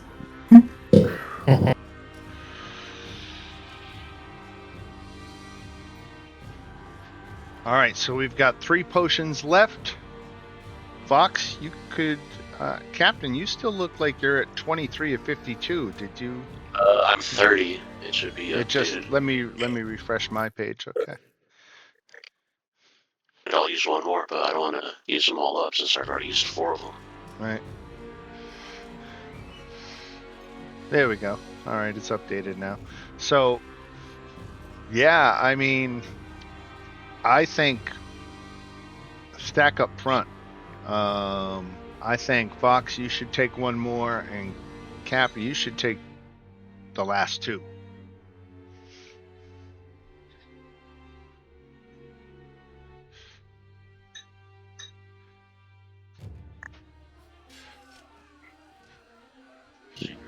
Okay, let me take one more. 3, 5. 6. That's nothing. All right, so that uses all the potions and puts you in the best possible, without having to use any of your resources, position to go fight this wounded T-Rex. I didn't mean to bully you into the decision of using them, but they're free-use potions, and I'd hate to see an attack do 42 points of damage to Captain, and with what he has now, he survived that. What he had before, he might not have. So just meta, real quick before we go forward. This thing don't have lair actions, does it? Is it boss? Don't know if I could tell you that. That you already answered the question. But to answer the question, I'm looking at the thing. It does not.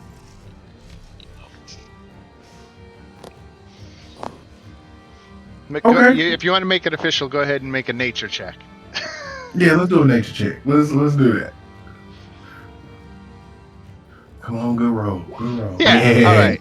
So you can tell that layering doesn't seem to give this creature any additional benefits. It's just a big brute that kind of throws its weight around wherever it goes and doesn't really change its tactics based on where it is.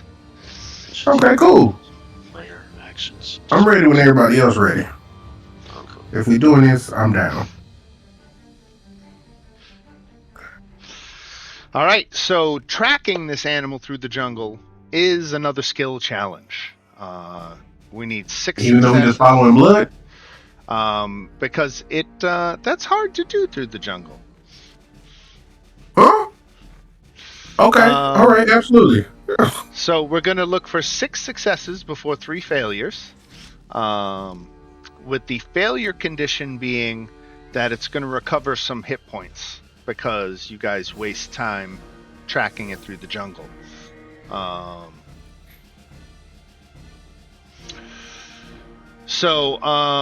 With that said,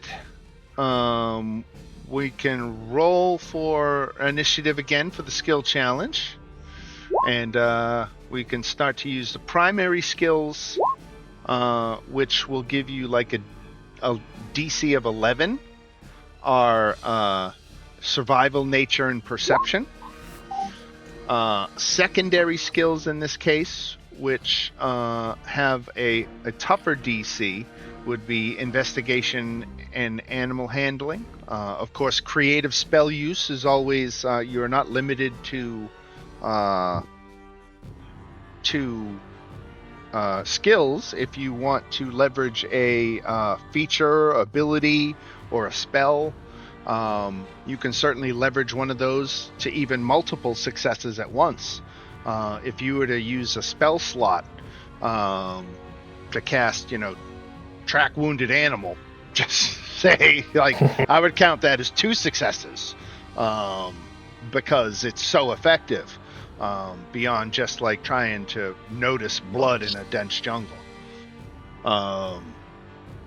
So with that, let me call up the turn order. Looks like we need Kit Gumi in the initiative.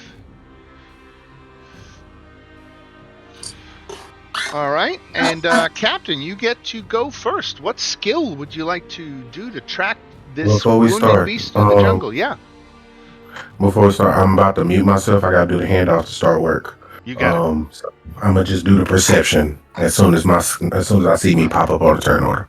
You got it. Okay. So the main one was perception, survival, and nature.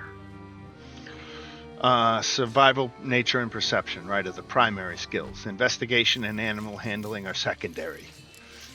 And what's the difference? We get a 11 skill check for the primary? Right. What about for the secondary? 16.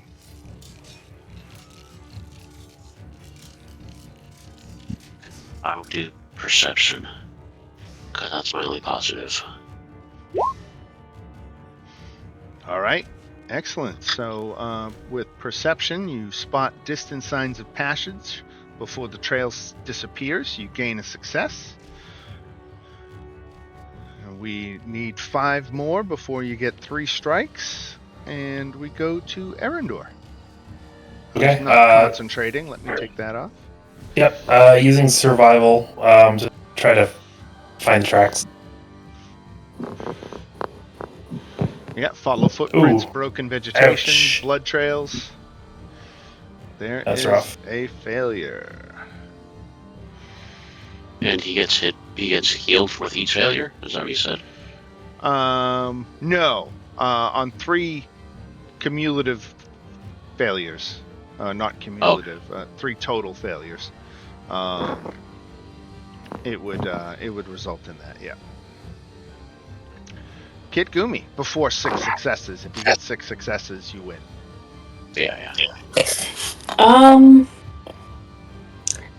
I couldn't, can I make a, I guess insight wouldn't work here technically, because it's not, perception and insight are different. Damn. I'll do animal handling, to see if I can, tell what direction it's going.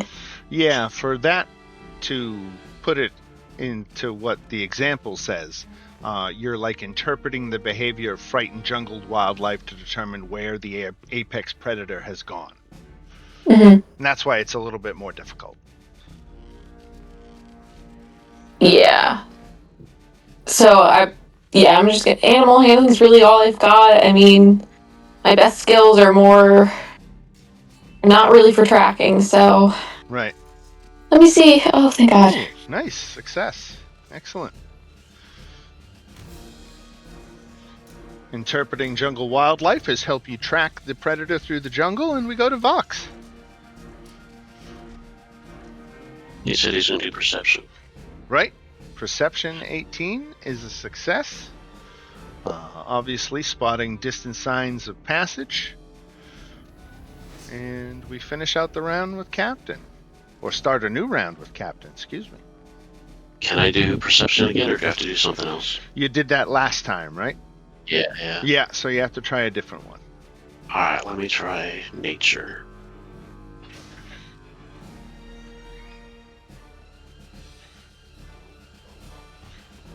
$20.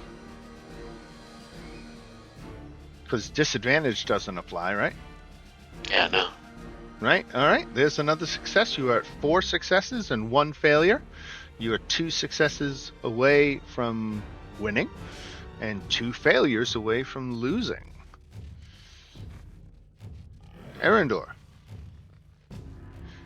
Alright,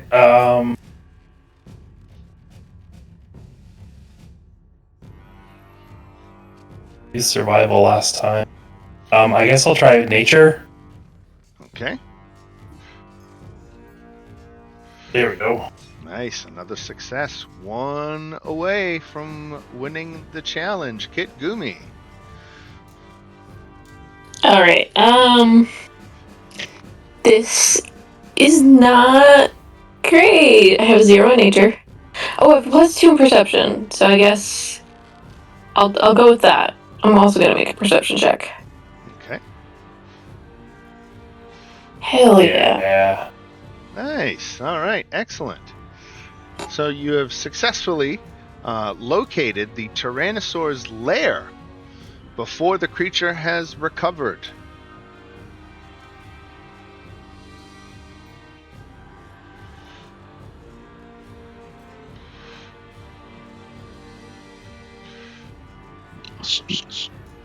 Oops.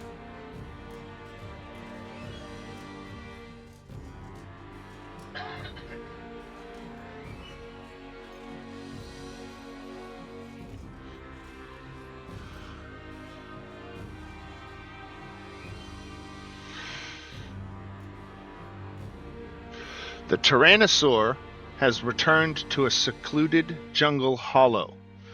Bones and half-eaten carcasses litter the area. Fresh blood leads directly to the sleeping predator, confirming this is the same beast that attacked the caravan. The beast lies asleep on its stomach with its leg tucked beneath its body. It is breathing heavy. Fresh blood still seeps from its wounds. Near the edge of the lair lies the partially consumed body of a druid.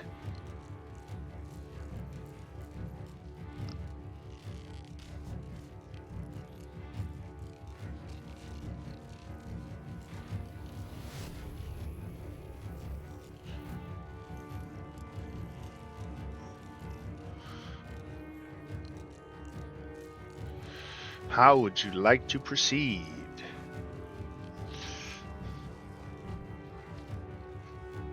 Well, if it's asleep, we can take it by surprise. Or at least try to. The wounded Tyrannosaur lies motionless in its den, breathing in slow, thunderous rhythms. One of its massive teeth hangs partially dislodged from the earlier battle. It may be possible to remove the tooth without waking the beast, but only if every movement is deliberate.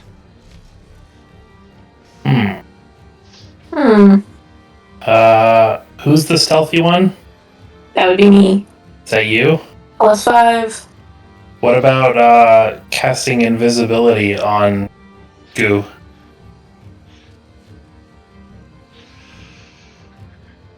So casting invisibility on her and letting her go up and try and extract the tooth? Yeah, try to stealth out there. So getting the tooth out of the T-Rex while it's asleep is another skill challenge. If I you do have a +3 to sleight of hand. If you were invisible, if you were to use a spell slot, the second level spell slot is invisibility, right? Yep. I would give you advantage on your stealth checks. And stealth would be definitely one of the skills to move around the creatures without waking it, right? That's probably a good option.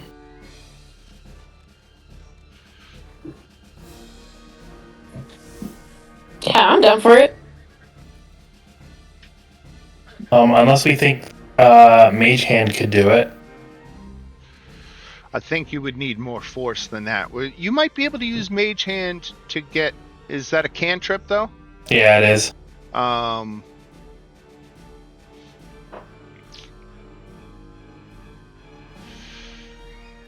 You would still have to apply a skill using the Mage Hand.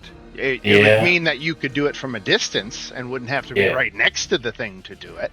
So you would have that advantage. But you would still have to roll a skill check to see if you're successful, right? I don't think that's going to make a lot of sense. Yeah, I'll use the second level slot to cast invisibility on Goo. Okay. I How far can I go, Dan, before I need to make the check? We're not in initiative, so as long as you're slow and deliberate, I would say that once you're within 10 feet of the beast is when you have to start making stealth checks. Alright. Yeah, okay.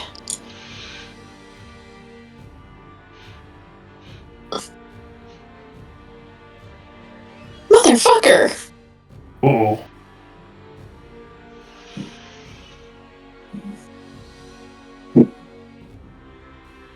Is that a pass or fail? That is a fail. Uh-huh. We'll say you stepped on a bone and it snapped, and the Tyrannosaur snorts loudly and shifts its weight. But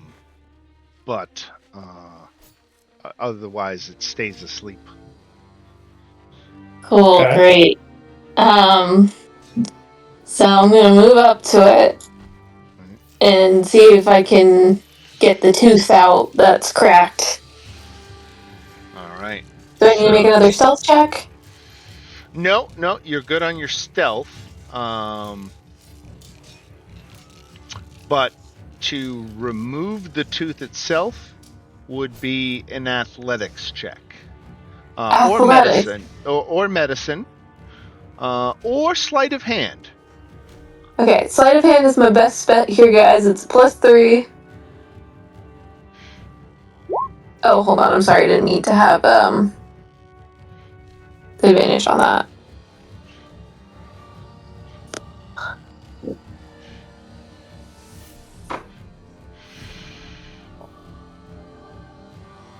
Just takes the last so one. 21, right, is a success. All right, so you use sleight of hand.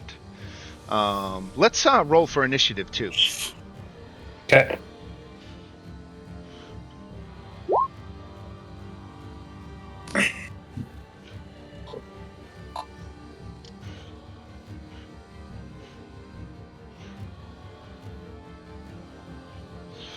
All right, so that was Kit Gumi's opening turn. We basically let her go twice. A success and a fail. And then we will see if Erendor wants to do anything. He, of course, can sit back and not participate and let Kit Gumi do the heavy lifting for this one. Up to you.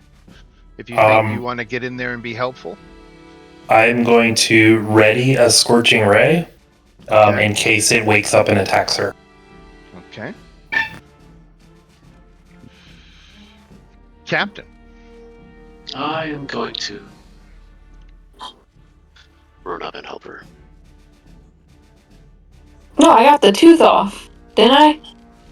No, you helped wiggle it looser. Oh, I have to do it multiple times. Yeah. Okay. Right. Did you take my short bow? Gumi? No, I don't remember taking the short I don't bow. remember that. Okay.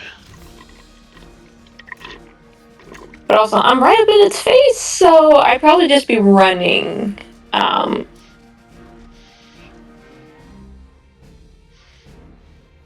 Yeah, it's not awake, but I think I can get the tooth out, question mark? Oh, it's not awake? It's not No, awake. it's not. Oh, then ignore my attack. Right. I thought that might be a mistake. Yeah. So I'll hold my attack in case it wakes Yeah, up. when you're like, I'm gonna come help, I was like, he's still sleeping. All right, Wow. so like Erendor, you're going to ready an action in case it wakes up. So the second it wakes up, you can get like a free attack. But other than that, you're going to let Kit Gumi try the tooth. Yeah. I'll stay in the middle where I move to, but just wait. I don't know if Vox is in a place where he is done with his handoff at work and can talk, but I'm going to go ahead and assume that he probably, like Erendor and Captain, wants to hang back, let invisible Kit Gumi keep working her skills to get the tooth out. If you agree with that, if you're listening, you can just indicate any way you want with a ping or anything.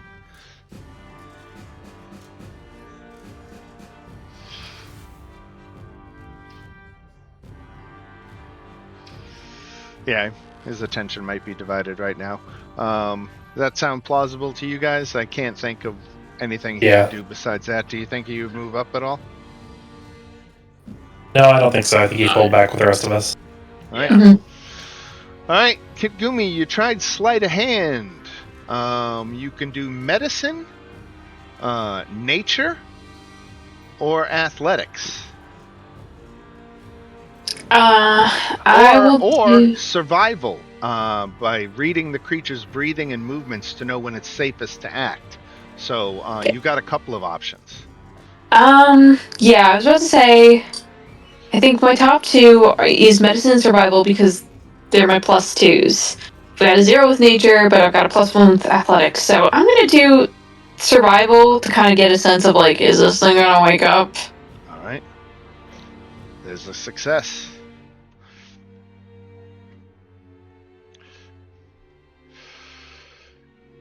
So that's 2 successes and 1 failure. You need 4 more successes or 2 more failures. We're gonna have everybody kind of hold their current position and just let Kitgumi go again. Yes. All right. So this time you have sleight of hand, survival, sleight of hand, nature, or medicine. Yeah, Or we're doing ath- sleight or of hand athletics, because or it's a athletics. +3, please. Oof. 3 successes, 1 failure. And then we're going to hold steady. So your options this time are medicine, nature, athletics, or survival. I'm gonna do medicine this time. Fuck.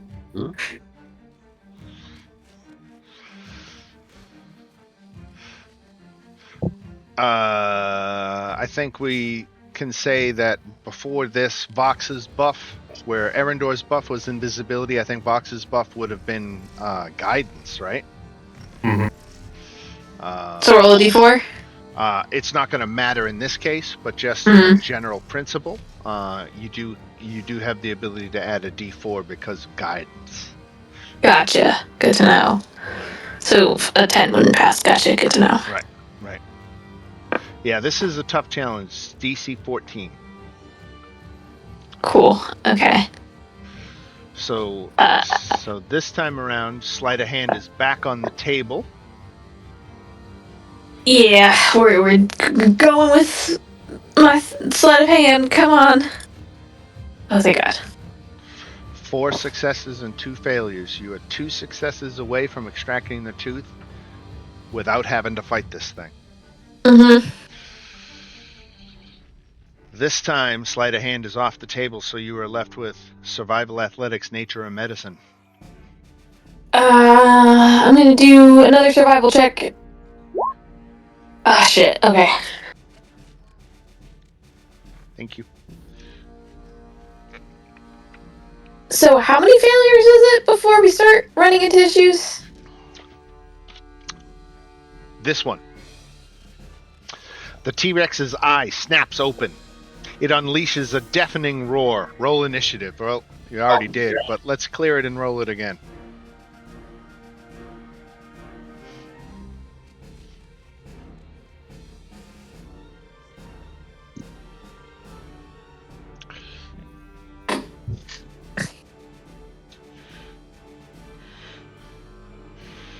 So do we take our held actions or no? Yes. Okay, cool. Yeah, you can do those before we even start the combat, so. All right.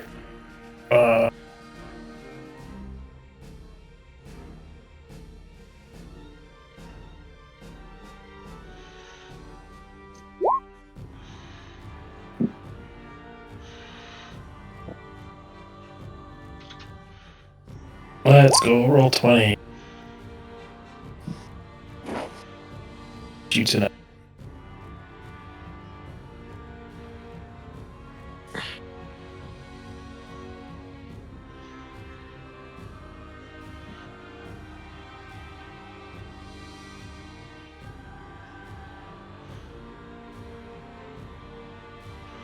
All right, T-Rex gets to go first. When you are invisible, what happens? Let's look at that.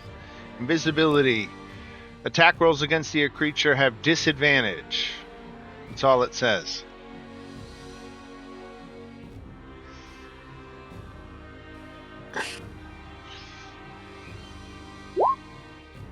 Kitgumi. You get hit with the tail despite disadvantage. Oof. He just swings his tail in a wide arc and it cuts the feet out from under you. Yeah. Ugh. Take 23 damage.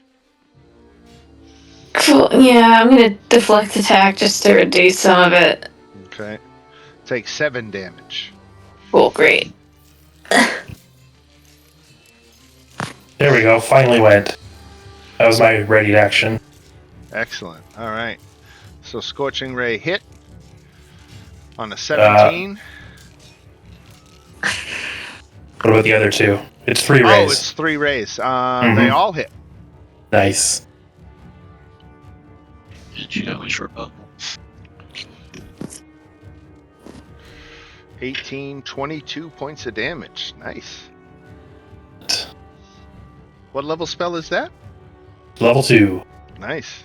I thought it was level 1. That's just, I was going to say that's good damage for a level 1 spell, but it's a level 2. Nice. It is a level 1 upcast to level 2. Gotcha.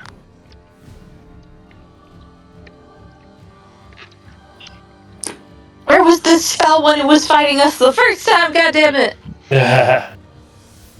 All right. Try There was something else. Yeah. Another readied action, right? The captain hit for 6. Yeah, 6. Okay. All right, so the T-Rex has 2 attacks. He now gets a bite attack against Kitgumi at disadvantage because he's invisible.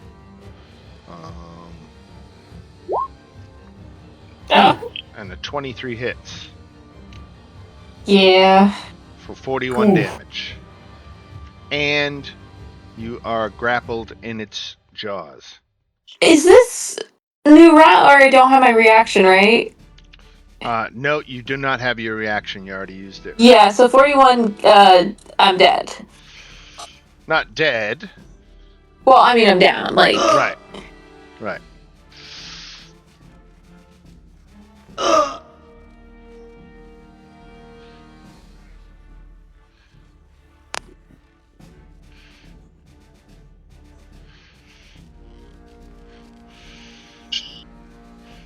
But still invisible. Yeah, I mean, it's Arendor who's Right. got me invisible. Make a death save. There is 1 failure.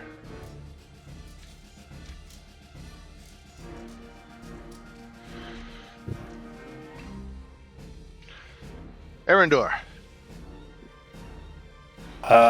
Let's see. How are we?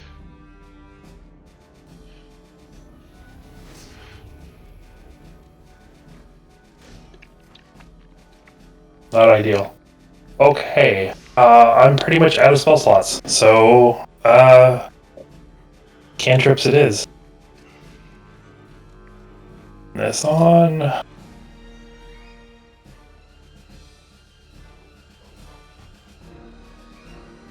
Eldritch Blast hits for 7.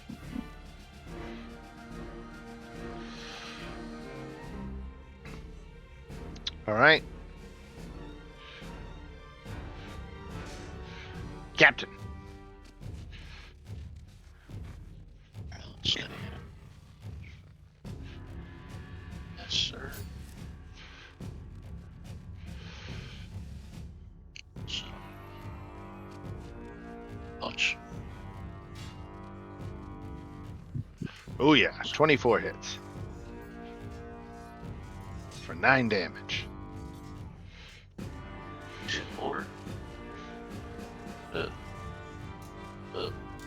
10 Six. misses, 10 misses.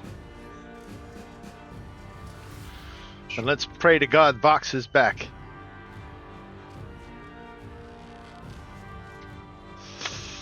Toll the dead. You go. On a creature missing hit points.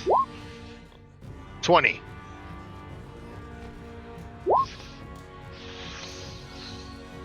He made his saving throw. I don't think he takes any damage.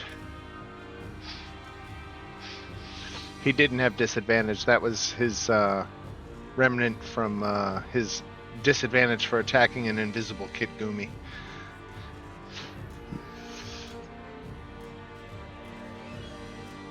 Any bonus action healing word for Kit Gumi?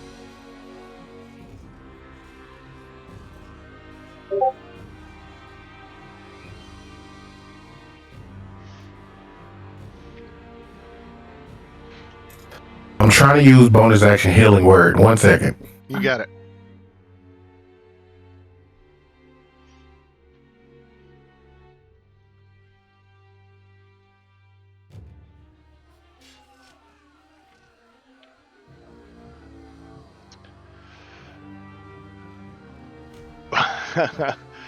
Just to be a dick, while you try to figure that out, I'm going to look up if healing word depends on being able to see the creature. And then I'll let Kit Gumi decide whether she wants to be invisible or not anymore. Oh, I didn't know she was invisible. My bad. Oh, no. I don't... No, it just says a creature of your... Oh, wait, no. A creature of your choice that you can see. Is she I still see it. invisible This even guy though is she's not down? invisible. That's Arendor. Let me check something. Invisibility. So, is she down right now? She is in the Tyrannosaur's jaws, and he is actively chomping on her to death. Sorry, that's not funny. Yeah, can I just drop that concentration? Absolutely. Now you can target her with a healing spell. Which one am I taking? The 8, the 9, or the 10? Come on, roll. For some reason, it's not rolling. Oh, no, we see it. We see a couple of, okay. of healing words. The first one was 8, so Kit Gumi gets 8. Okay. Great, thank you. Same energy right now. And I'll end my turn right there. And let me put a grapple on you because you are grappled in the jaws of the T-Rex. In fact, let's go ahead and move you right on to the T-Rex token to remind everybody you're in the jaws. Oh, and guess whose turn it is? Motherfucker. At least he can't do automatic death save fails. Right. True, So true. Got you grappled. While grappled, you are also restrained. So, you know what? Let me move your token back off because I can't see it. It's okay. All right. So we got to put restrained on you as well because that has additional effects. Attack rolls against you have advantage. So while you are in his jaws, he has advantage on his bite attack. Mm.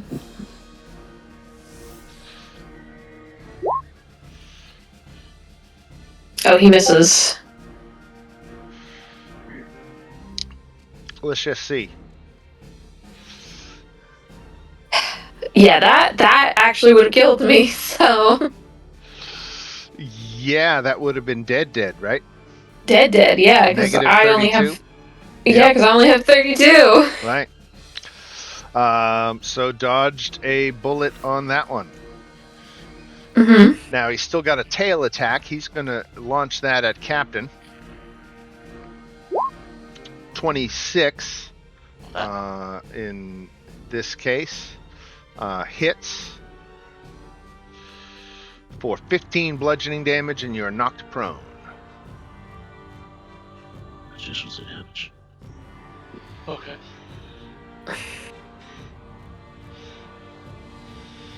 All right, Kit Gumi, you are grappled and restrained in the Tyrannosaur's jaws.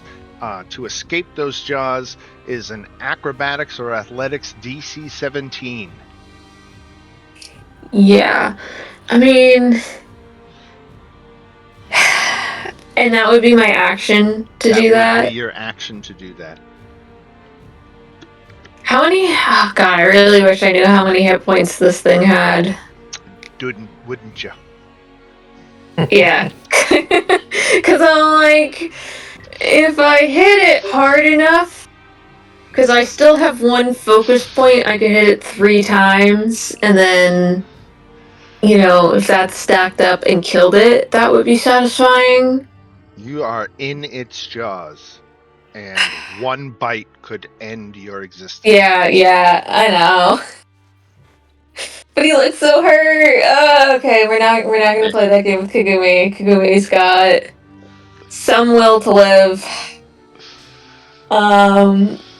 Acrobatics. I'm gonna make an acrobatics check to see if I can get out. Come on, +5. Okay, no. Oh. Anybody got inspiration they can lend? Can you lend inspiration? Yeah. Shit, and I forgot. I always forget I have Lucky with her too. I should have done Lucky. No, you got. Go ahead. Retroactively apply Lucky, please. Okay, I'm using Lucky again to reroll. Please, for the love of God. Come on. This is gonna pop up. Hold on. Okay, fuck. Ugh. Sorry, literally, I clicked it again as the second roll came up. God damn it. Okay, we gotta take him out for his next turn. Easy. Erendor.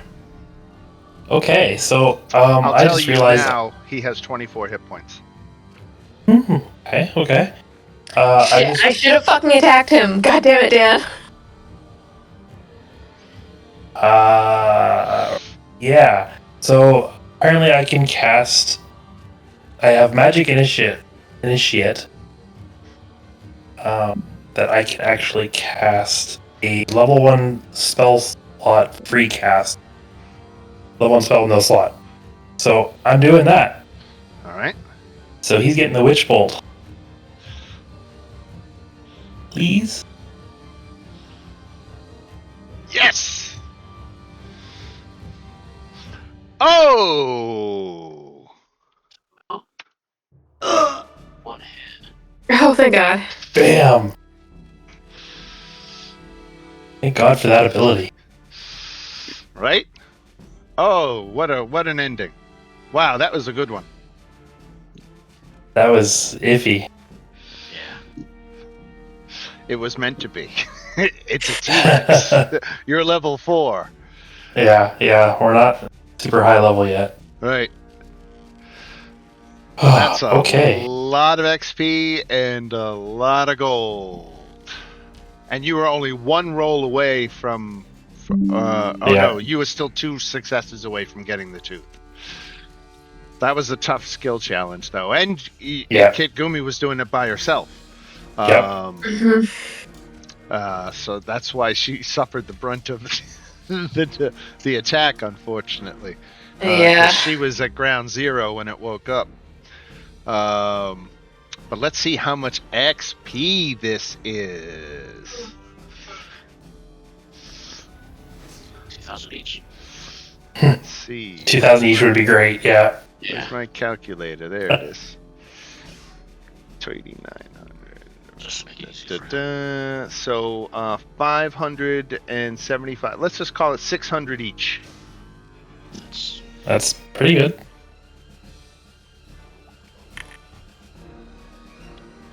All right.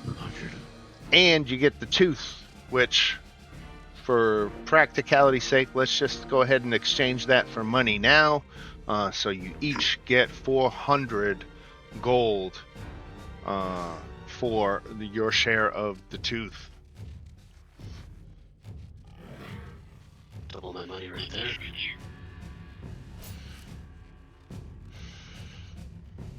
That's a lot of gold. Right?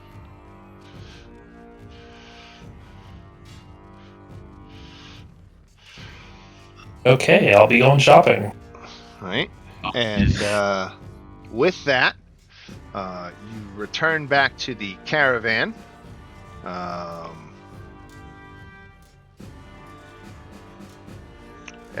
Wait, I'm sorry. I had a quick question because of the dead body. I wanted to see if he had anything on him. Oh yeah, absolutely, and thank you for reminding me of that. He had boots of elven kind. He also had a weathered journal. Most of the entries discuss observations of the jungle ecosystem before becoming increasingly fascinated with what the writer calls the Jungle King. The final page ends abruptly in the middle of a sentence. Oof. Okay, so yeah, poor guy.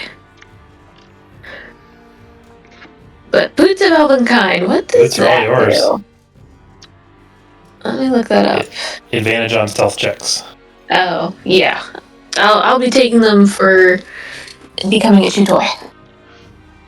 Right? Yep. You earned it.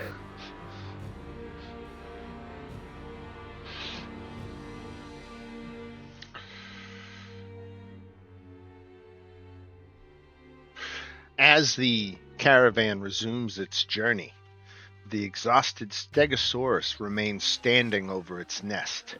Looking back one final time, the party catches sight of several hatchlings beginning to emerge from their eggs beneath the watchful eye of their mother.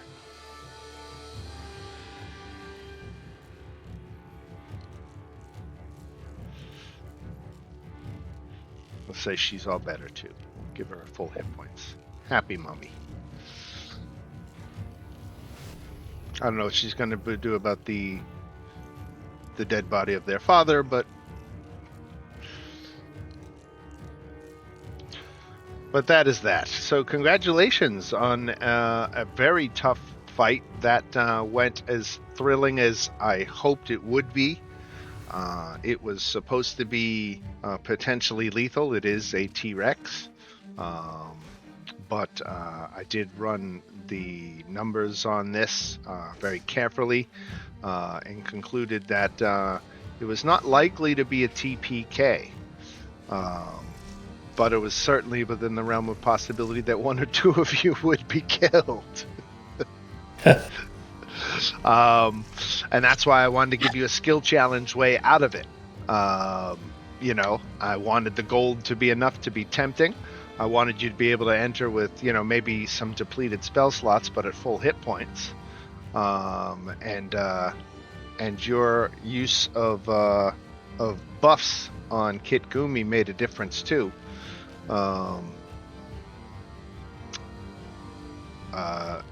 It certainly gave her advantage on the stealth checks.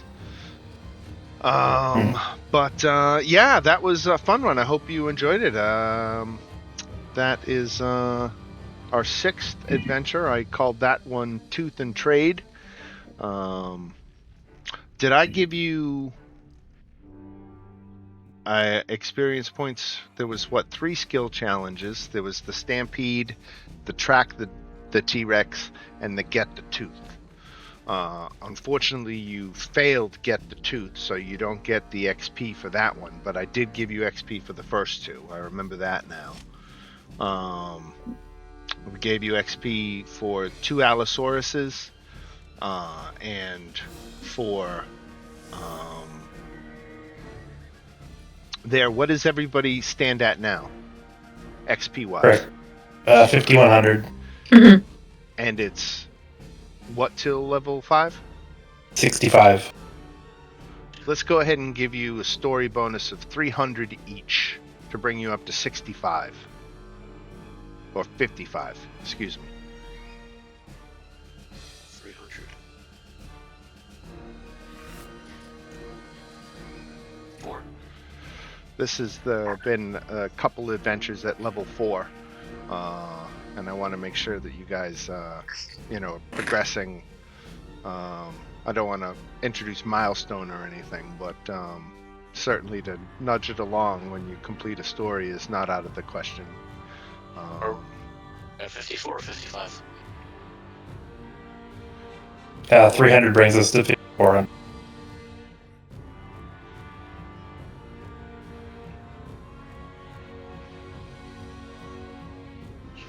Cool. All right. So that is the end of that one.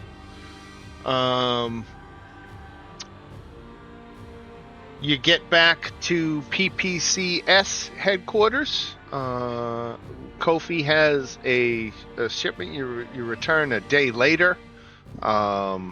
This time with wagons full of local goods, heading back to Sigil.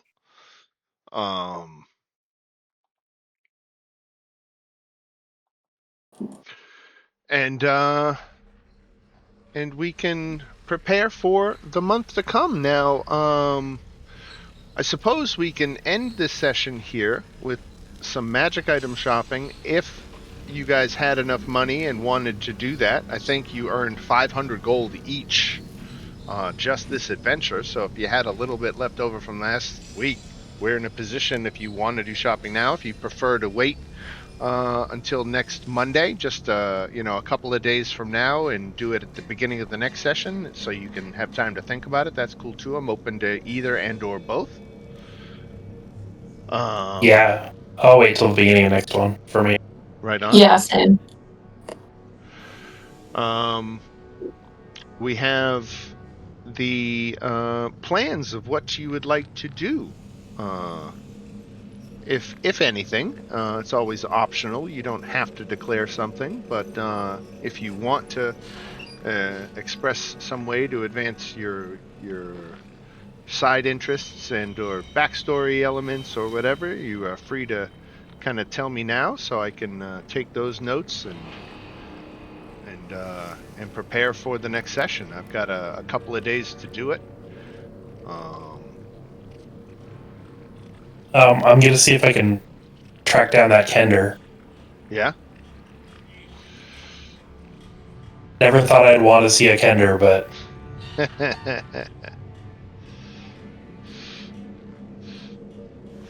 good to see somebody.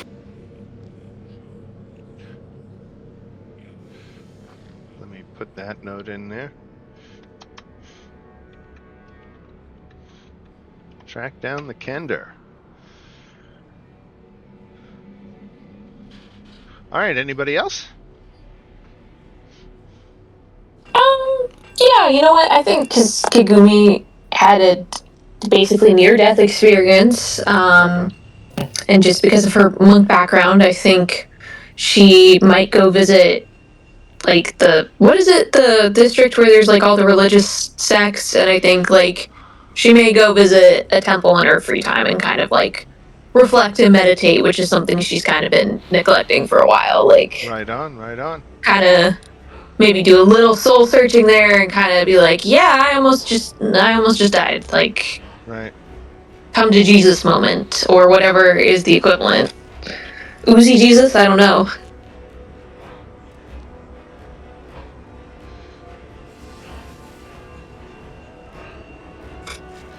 I'm trying to look at what ward has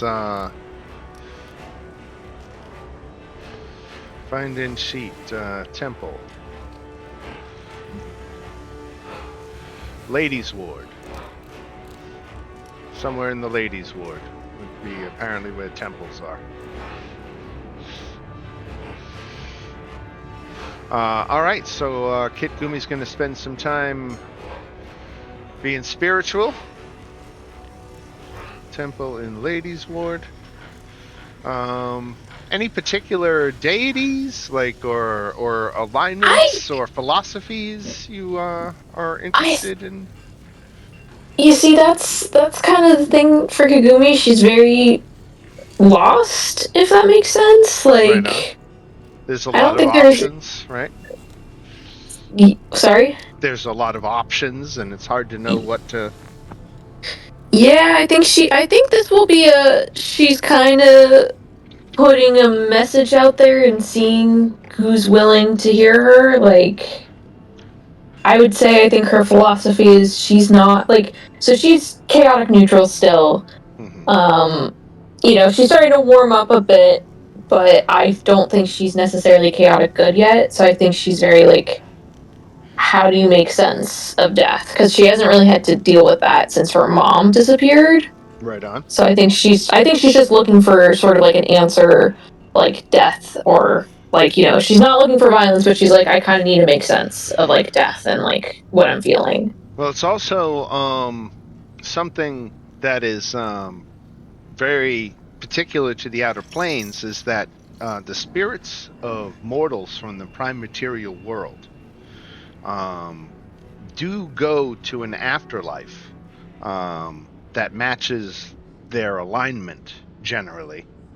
Um, and they're called petitioners.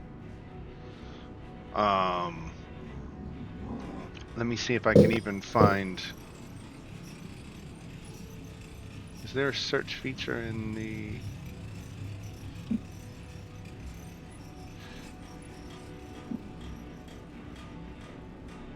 Yeah, okay.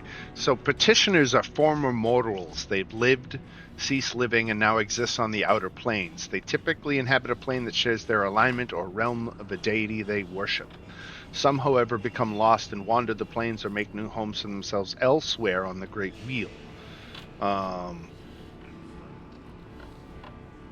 Mortals that die eventually have their souls return as petitioners in far-flung reaches of the outer planes. So this question is at least partially answered just by practical experience as being a citizen of the outer planes. So you know what will happen when you die in that sense. But you certainly could still be spooked by a near-death experience and not be ready for that stage of existence, because it's like you're an idealized version of your mortal self. Some people would say it's not really you anymore. That's one of the common philosophical debates is like how much of you is representative and present in your idealized version. Mm-hmm. So that could certainly be a question, but just to generally touch that for a moment, that's what as being a citizen of Sigil in the Outer Planes. All right, so near-death experience, Ladies' Ward, Temples, Chaotic Neutral. I got that note. Anything for Vox or the Captain? Not for the captain. No, week this month. Cool. We'll improv something. We're good with that. Sounds like Vox is okay with that. Of course, you can message me during the week if you think of something. In the meantime, let's see the recap for this episode. Let's do this real quick and just hit the major milestones. What did we do? We started with Kofi, Jungle Portal.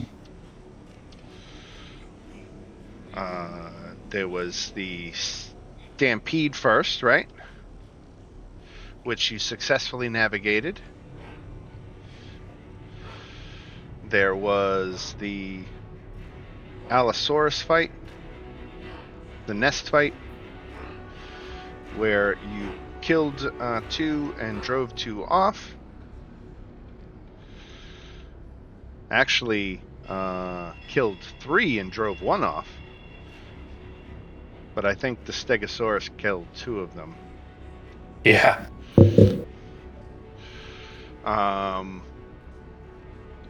Then we had the T-Rex caravan attack,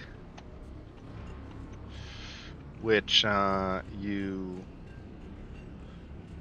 certainly took some damage, some good hits, but it wasn't the mortal danger that we found Kit Gumi in on the second half of that fight.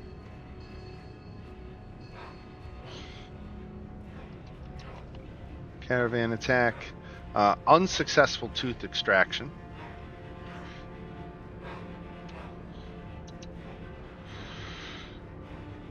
And then finally the T-Rex fight where Kit Gumi almost died. Say that casual. Right? T-Rex fight, Gumi almost died. All right. Those are my little shorthand notes that I love feeding my shorthand. At this point, the AI that I'm working with already, like, in conversations not directly related to D&D, it knows that I still work on this stuff. So I keep a little work kind of diary, if you will, about some projects and things like that, and I will talk casually to it. And I had said, oh, like 5 minutes left in the workday, can't wait to leave. And it said something along the lines of, like, I know you're excited about running Tooth and Trade tonight. Good luck with that. I can't wait to hear what the players decided with the T-Rex. That's funny. So the AI, which helps me write all this stuff, and is apparently developing a vested interest in seeing how these adventures turn out. Fun stuff. All right, folks. Thank you much. That was fun. I'll let you all go if nobody has any closing thoughts or questions or whatever. Of course, like I said, you can message me anytime with anything you want to discuss or work on. And other than that, we are good on for Monday. Next Monday, yeah. Monday again. Yeah, should be good. Yeah. Yep. Monday the 10th at 7 p.m. Monday the 3rd. Thank you. I'm on the wrong month or wrong. You're looking too far ahead, Dan. Looking too far ahead. Monday the 3rd, 7 p.m. Setting it in roll 20 now. Monday, August 3rd, 7 p.m. See you then. Awesome. All right. All right. All right. Peace See out, you y'all. guys later. Bye-bye. Bye.